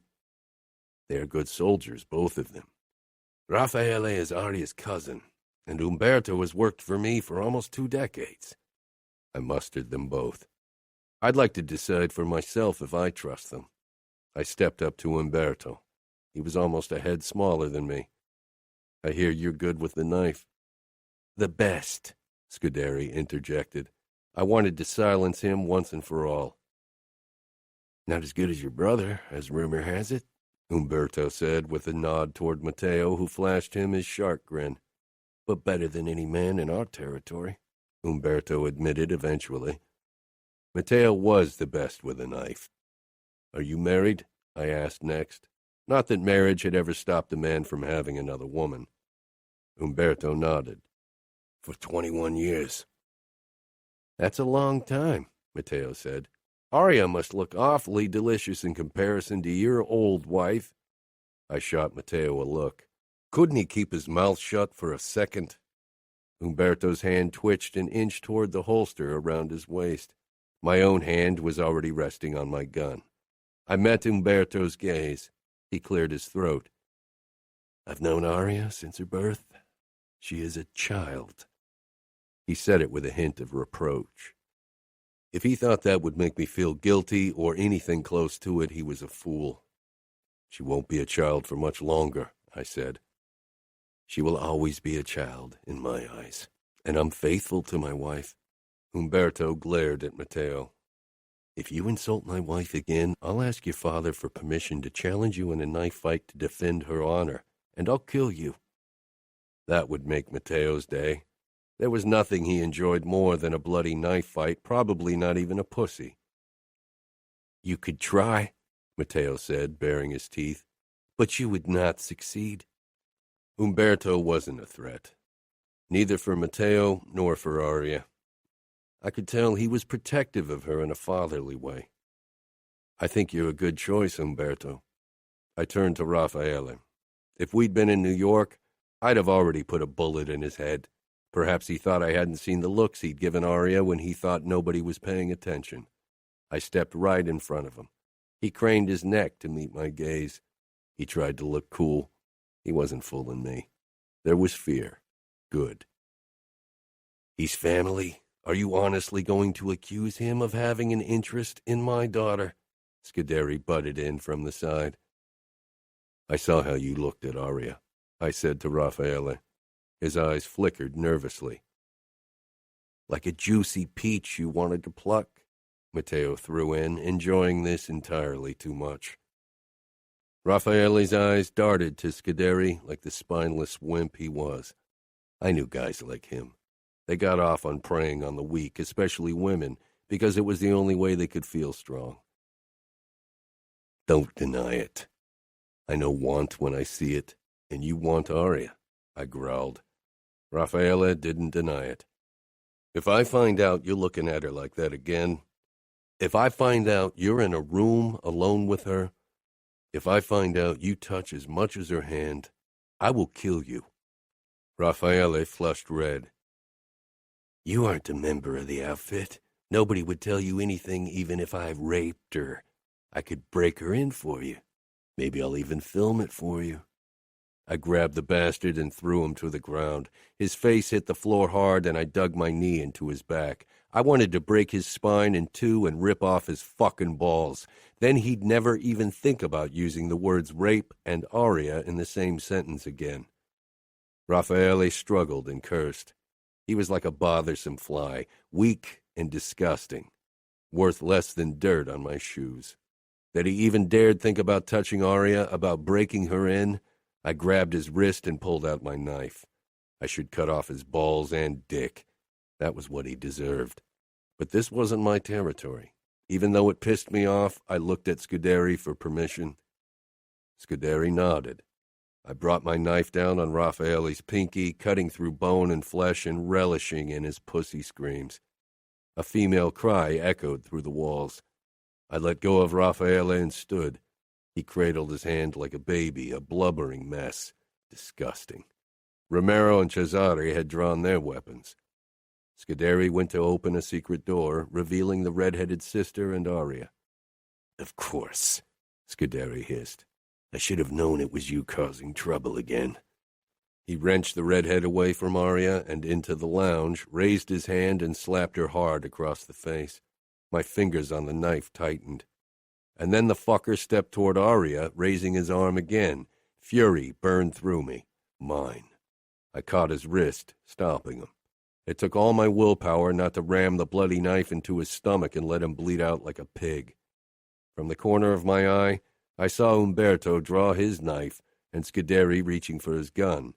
Matteo, Romero, and Cesare had drawn their own guns. I hated the words I had to speak next. I didn't mean disrespect, but Aria is no longer your responsibility. You lost your right to punish her when you made her my fiancée. She's mine to deal with now. Scuderi glanced at the ring on Aria's finger, marking her as mine. He gave a nod, and I released him. "That's true." He stepped back from me and gestured at Aria. "Then would you like the honor of beating some sense into her?" I turned my eyes on Aria.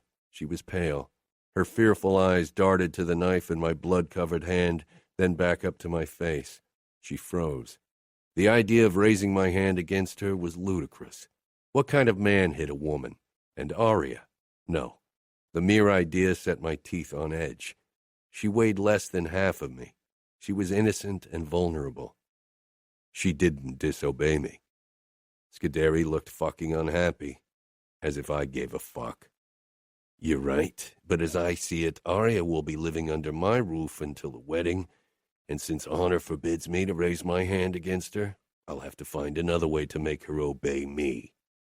He hit Aria's sister a second time, and I had half a mind to intervene again, but that was beyond my control.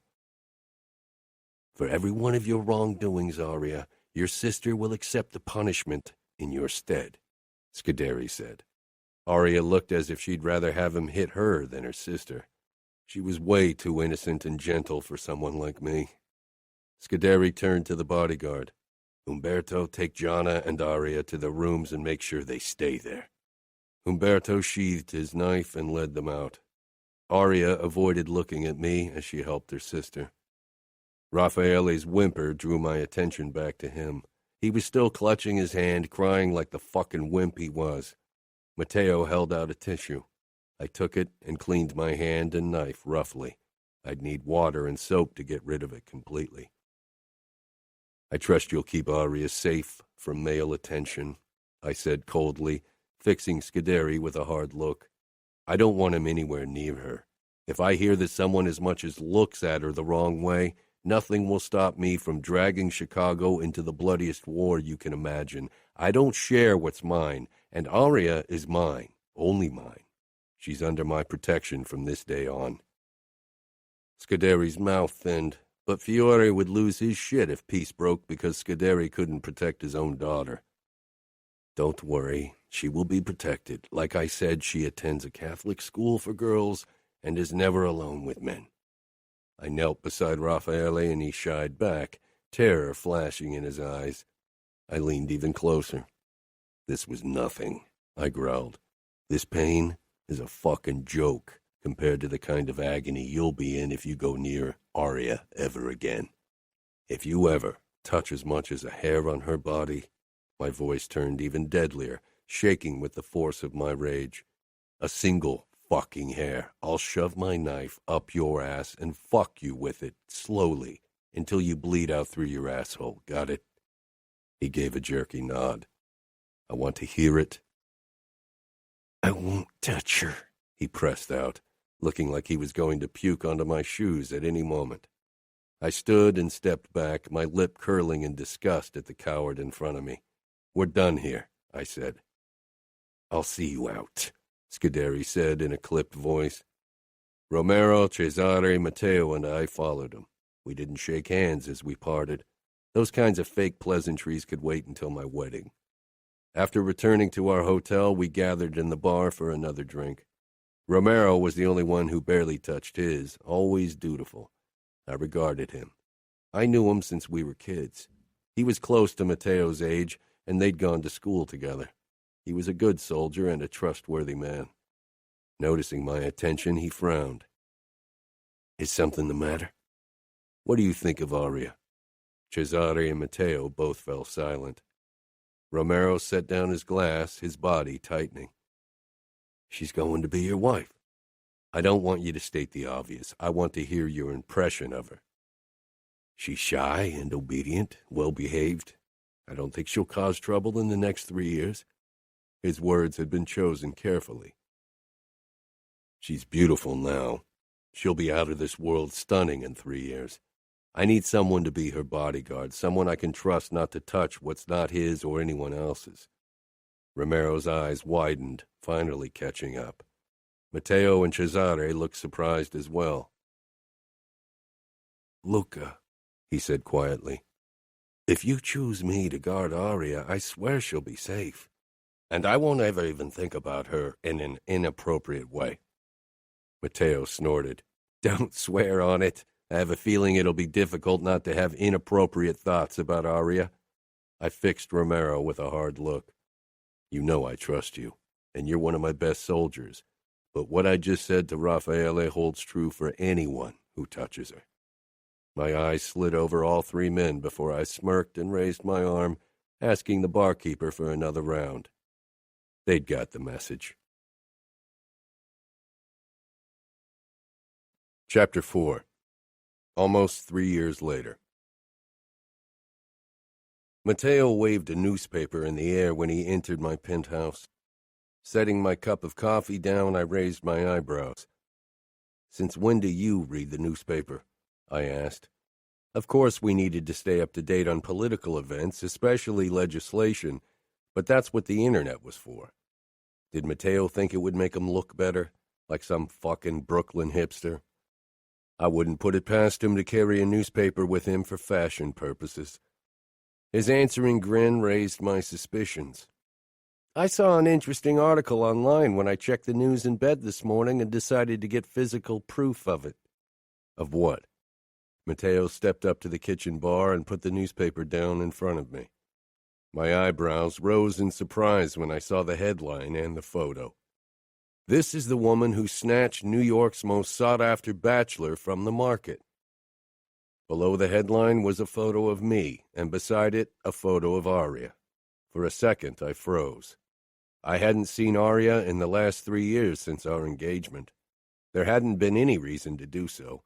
I'd sent her presents for Christmas, the anniversary of our engagement, Valentine's Day, and her birthday, the last one yesterday for her 18th birthday. Aria was painfully beautiful. The photo wasn't an official one. It looked as if paparazzi had taken it without her knowledge, so her gaze was distant as she looked into the camera. She was walking the streets in Chicago, carrying a few shopping bags, and followed by Umberto and her second bodyguard. She was dressed in a short gray winter coat, an oversized white wool pullover, a heart-stoppingly short plaid skirt, and gray over-knee suede boots that showed off her slim calves and legs. Her long blonde hair trailed down her shoulders, and good Lord, her face.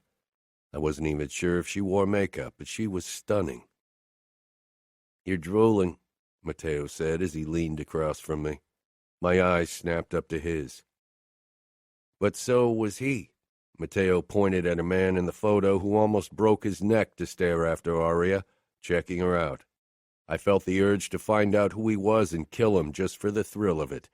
But I had a feeling I wouldn't stop killing if I punished every guy who checked out my fiancée. I have to say I'm a bit offended that they didn't consider me the most sought-after bachelor in New York. I mean, look at me. Matteo stepped back so I could admire him in his outfit. Fucking biker boots, leather jacket, and ripped jeans. You don't have to worry about it anymore. According to this, I'm now off the market, I said dryly. Did you know the news would be leaked to the press? I shook my head. Father hadn't told me when exactly the announcement would go out. I scanned the article to see what they'd written about Aria. Luca Vitiello's long row of conquests will certainly shed a couple of tears finding out that the heir with an estimated net worth of $600 million is no longer up for grabs. They even disinherited you in their article, I said to my brother. He and I would both inherit Father's fortunes, and it was closer to $700 million, but what were $100 million give or take for the press? They kept their fact-checking to a minimum, as usual. His future wife, Aria Scuderi, Italian-American as expected, is the oldest daughter of restaurant chain owner Rocco Scuderi. I almost snorted. Rocco definitely had his hands in several restaurant chains, but that was definitely not his job description. His connections to the Chicago underworld have been rumored but never confirmed. The same can be said for the Vitiellos, which leads to the question of how the connection came to be. Salvatore Vitiello and Rocco Scuderi declined any comment. One can't help but wonder how Aria Scuderi convinced the Vitiello heir to give up his bachelor ways. I closed the newspaper. What bullshit. My phone rang and Grace's name flashed across the screen. She usually knew better than to call me. I was the one who asked for a meeting, not the other way around. It's an angry ring, Matteo said with glee. I picked up, but before I could say a word, Grace's voice shrilled in my ear. When were you intending on telling me? Her voice was pissed and whiny. Matteo chuckled and emptied the rest of my coffee. Telling you what? That you're going to marry, of course. It's none of your business. What? She screeched. We've been fucking each other for 3 years. I think I deserve... You don't deserve shit, Grace. It's like you said. We fucked, and if I remember correctly, we both fucked others in that time as well. Silence. I would have agreed to being exclusive if you'd asked me. I didn't want to. I don't care whom you fuck. Matteo was laughing quietly, making me want to chuck my phone at his pretty head. So you think I'll just let you keep fucking me when you're married as if nothing's changed? First of all, I'm not married yet. Second, you've fucked married guys before. And third, you aren't anything special, so I don't give a fuck if you let me fuck you or not. Luca! Her voice became even whinier. You don't mean it. Why don't we meet later and have some fun? I hung up. That woman had no pride. Matteo grinned. Your Grace drama brightens my day once again. Let's head to the dojo. I want to rearrange your pretty face with my fists. Matteo clapped his hands. All right. I shook my head and followed him toward the elevator. There were several reasons why I needed a good fight, and Grace was only a minor one. The major one was that I needed to release the pent-up desire stirring in my body since I'd seen Aria. There were still 6 months until I could finally touch that body. 6 fucking long months. 6 months later. So, are you nervous, Luca? Matteo grinned. No, I'm never nervous. But you haven't seen Aria in 3 years. What if she doesn't look hot in person? Photos can be deceiving. Then you'll be stuck fucking an ugly woman for the rest of your life. As usual, Matteo's favorite pastime was to annoy the crap out of me. You're full of shit. She'd been pretty 3 years ago. I could only imagine how beautiful she'd be now. The photos of her had been the worst kind of torture I could imagine. When she'd been underage, I'd managed to stop myself from imagining fucking her, but for a while now, every look at the photo of her had turned my cock rock hard. We arrived at the door to Aria's suite. I paused, looking around for her bodyguard who was supposed to keep watch. He wasn't there. I should have sent you to guard Aria years ago, I told Romero, then I knocked.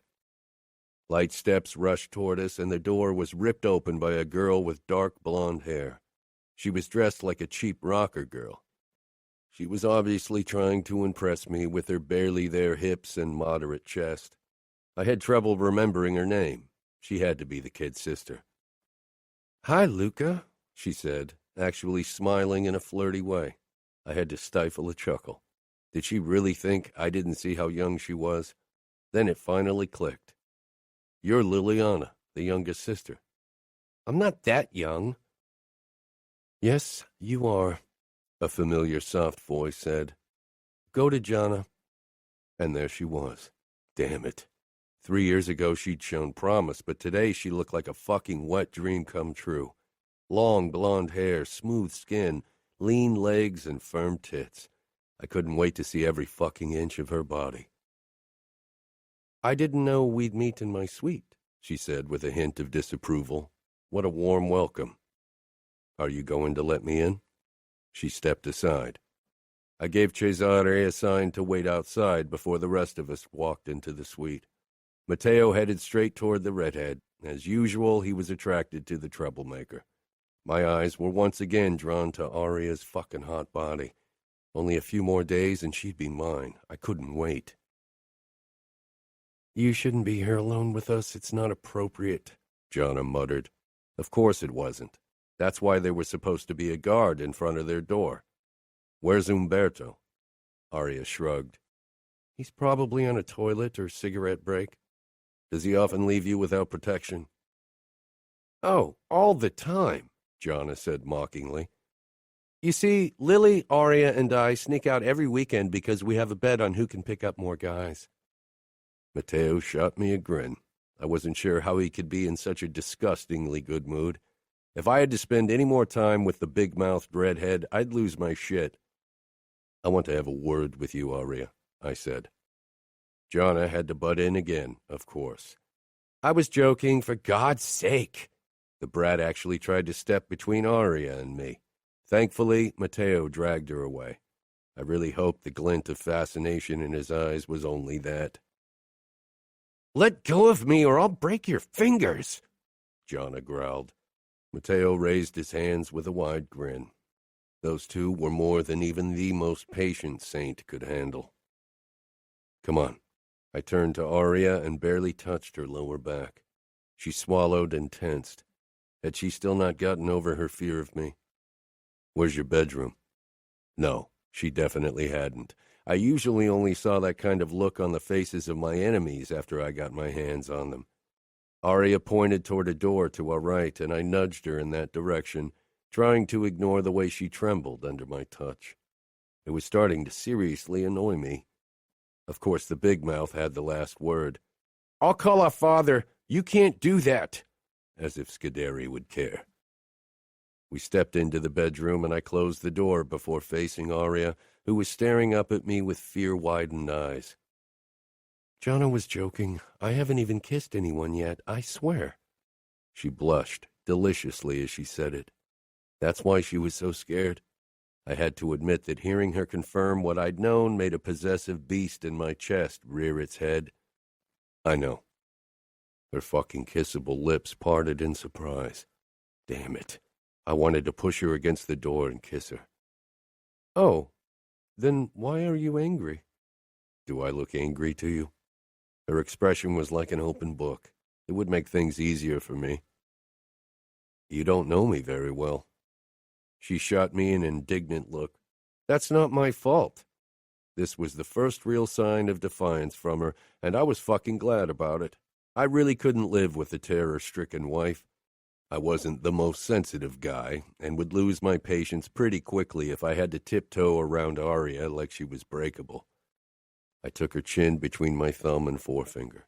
She stiffened, and defiance was replaced by worry. "You're like a skittish doe in the clutches of a wolf. I'm not going to maul you." I'd do many other things to her, but she'd enjoy them all. She pressed her lips together, obviously not believing me. She looked fucking beautiful, and her skin was like velvet under my fingertips. Would every inch of her feel so soft? I leaned down to kiss her, wanting to know if she'd let me. Women had rarely refused me, but Aria wasn't like them. Her eyes grew wide. "What are you doing?" Man, did she have to act as if I were a creep who trapped her in a dark alley? "I'm not going to take you if that's what you're worried about. I can wait a few more days. I've waited 3 years, after all." Fury flickered across her pretty face, and I fucking loved the sight of it. "You called me a child last time." She remembered that. I let my eyes trail over her amazing body, then smirked. "But you aren't a child anymore." Damn it, I wanted her more than I'd ever wanted a woman, but the horrified glint in her eyes stopped my cock from getting any ideas. I moved even closer. "You're making this really hard. I can't kiss you if you look at me like that." "Then maybe I should give you that look on our wedding night," the little vixen actually said. "Two could play that game." "Then maybe I'll have to take you from behind so I don't have to see it." It was meant as a joke, even if the idea of having her perfect butt propped up in front of me was too good. Aria paled and flinched away from me before bumping into the fucking wall. For fuck's sake, did she really think I'd throw her on the bed and mount her from behind in our first night together? Not that I didn't have the intention to have her braced on all fours in front of me while I slammed into her, but that would have to wait until later. From her fearful expression, she really thought I'd take her virginity like a beast. Stifling my annoyance, I said in as calm a voice as I was capable of, "Relax, I was joking. I'm not a monster." "Aren't you?" What the fuck? I hadn't come here to let her insult me. If she wanted to see me as a monster, then I could gladly act like one. I glared down at her. "I wanted to discuss the matter of your protection with you. Once you move into my penthouse after the wedding, Cesare and Romero will be responsible for your safety. But I want Romero at your side until then." "I have Umberto," she said with a frown. "Right. That's why I could walk into their suite without anyone trying to stop me. Apparently, he's taking too many toilet breaks. Romero won't leave your side from now on." "Will he watch me when I shower, too?" "Not in a million years. If I want him to." Defiance returned with full force. "You would let another man see me naked? You must really trust Romero not to take advantage of the situation." She tried to make herself taller, which was still more than a head smaller than me. "Romero is loyal," I said, then bent down until we were at eye level. "Don't worry. I'll be the only man to ever see you naked. I can't wait." I made a show of undressing her with my eyes, and of course, she wrapped her arms around herself, looking as if she were about to cry. I couldn't deal with crying women. "What about Lily?" she asked quietly. If she didn't stop looking so damn vulnerable, I might feel the need to console her, and that would be a fucking premiere for me. I wasn't the consoling type. "She and Jonna share the suite with me. You saw how Lily can be. She'll flirt with Romero. She'll do anything to get a rise out of him. She doesn't realize what she could get herself into. I need to know that she's safe." "Romero won't touch your sister. Liliana is playing around. She's a little girl. Romero likes his women of age and willing," I told her. I trusted Romero. He took his job seriously, and no matter how much Aria's little sister flirted, it wouldn't change the fact that she was a kid. I knew there were made men that wouldn't hesitate to take advantage of a girl that age, and even some who preferred them that young. But those pieces of shit would never be in my inner circle. Aria's eyes found the bed, and I wondered what she was thinking. Before my own dirty mind could start imagining all the things I wanted to do with her, I said, "There's something else. Are you taking the pill?" "Of course not." It was almost cute how offended she was by my question. "Your mother could have made you start it in preparation for the wedding. I had absolutely no intention of using a fucking condom with my wife.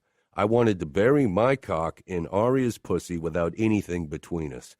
I was the only man who'd ever have her, and I had always made sure to use a condom with the women I'd fucked in the past." Aria's lower lip trembled. My mother would never do that. She won't even talk to me about these things. I loved that Aria was only mine, but I wasn't used to this level of inexperience. Only half joking, I asked, "But you do know what happens between a man and a woman on a wedding night? If I had to give her the sex talk, I'd have to fucking kill someone, or I'd seriously lose my shit." I do know what happens between normal couples. In our case, I think the word you're looking for is rape. Fury burst through my body, making me want to lash out at anything and anyone. I'd gotten better at controlling myself over the years, but I still had to wait a moment before I was sure I wouldn't snarl at her. "I want you to start taking the pill." I handed her the packet the doc had given me. Don't I need to see a doctor before I start taking birth control? "We have a doctor who's been working for the Familia for decades. This is from him. You need to start taking the pill immediately. It takes 48 hours for them to start working." And what if I don't? She challenged. Anger was still simmering under my skin, but when wasn't it? "Then I'll use a condom. Either way, on our wedding night, you're mine." I opened the door. Aria staggered out. I hadn't meant to terrify her, but she'd better get used to it. I wasn't a kind man. Chapter 5.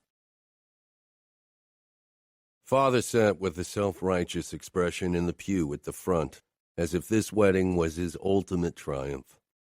I didn't think a marriage to Aria would lead to indefinite peace with the outfit. Maybe the euphoria of the union would carry us through a few more years, but that was it. Matteo leaned closer when the string quartet and piano started to play, announcing Aria's entry. "Nervous? These are your last moments as a free man?" I rolled my eyes at him. A marriage wouldn't bind me the same way it would bind Aria, and free, that's not something I'd ever been. From birth, I'd been bound to the Familia, and that wouldn't change until my death. The Familia was the only thing that mattered in my life. Matteo let out a low whistle, and I followed his gaze toward the back. Aria stood at the end of the aisle, white and golden. My eyes drank in every inch of her body, but a veil covered her face. My stomach did tighten for only a moment before I reined myself in. When she and her father arrived in the front, he finally lifted her veil, and for the briefest moment, before Aria could mask it, I could see utter fear in her eyes. Damn it. Damn them all for forcing her into a marriage with me. But most of all, damn myself, because nothing in the world would have stopped me from making her mine. Not anymore, not ever. I held out my hand, and Scuderi gave her to me with almost the same self-righteous smile my father wore on his face. Aria didn't look at me. She was fighting for composure. Her hand was cold in mine, and a tremor went through her body. I wasn't sure what she expected of me. The priest in his white frock greeted us, then the guests, before he began his opening prayer. It was tradition to get the church's blessing, but I didn't believe in a God. I doubted we'd all be here if there was one. "Luca and Aria," the priest addressed us, "have you come here freely and without reservation to give yourselves to each other in marriage? Will you love and honor each other as man and wife for the rest of your lives?" Love. As if this marriage was about love. I didn't love anyone and never would. Love was a weakness. Aria's hand stiffened, and I wondered if she was stupid enough to hope for something like that. I would treat her with respect and perhaps even come to tolerate her as a partner, but love her? I almost laughed. The Familia, that was the only love I had. "Yes," I said, because it was expected. Aria's own yes held no hesitation. The priest nodded, satisfied. "Since it is your intention to enter into marriage, join your right hands and declare your consent before God and His church." I took Aria's hands in mine and turned toward her. For the first time since she'd lifted the veil, she met my eyes. Her face didn't betray anything, but her eyes couldn't hide her emotions. Fear, despair, hopelessness.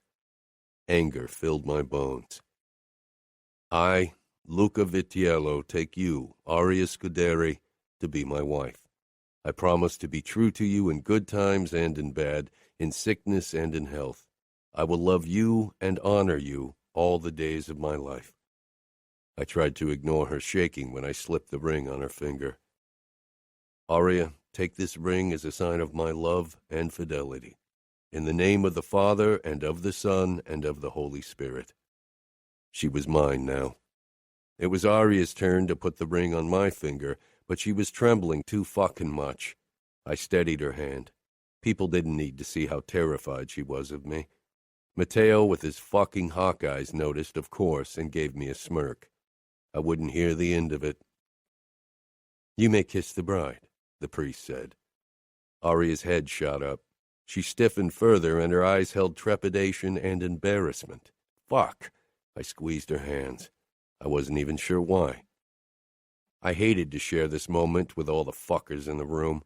I'd kissed so many women, fucked just as many, but this first taste of my wife, that wasn't something I wanted to share.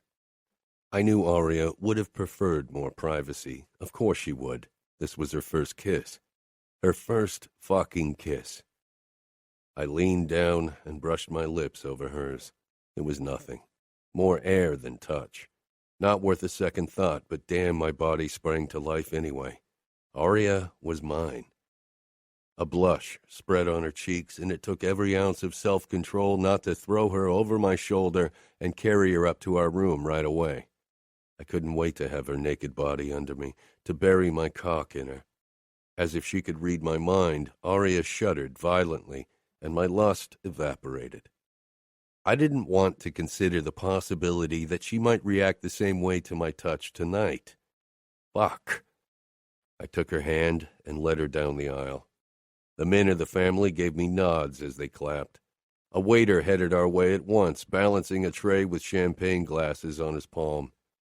I took one for me and one for Aria, handing it to her. Aria clutched the glass in her delicate fingers, but didn't react otherwise, not even looking my way. Soon our guests crowded around us to offer us their blessings.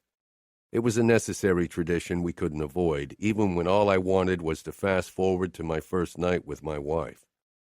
Aria's gaze was distant, her lips a thin line in her pale face. I dipped my head down to her.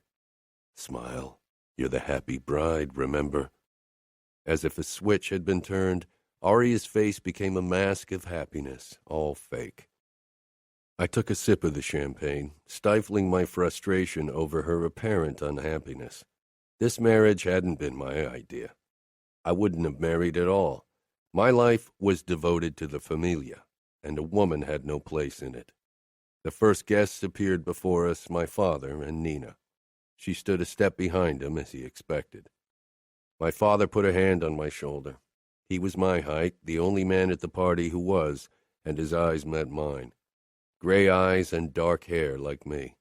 But that was the extent of our similarities, if you disregarded our streak of cruelty.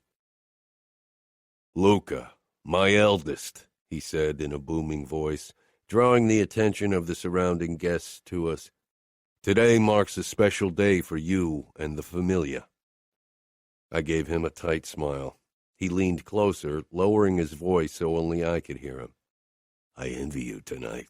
There's nothing better than looking into a woman's eyes when she realizes you can do to her whatever you want, to crush those silly hopes and break their spirit and body.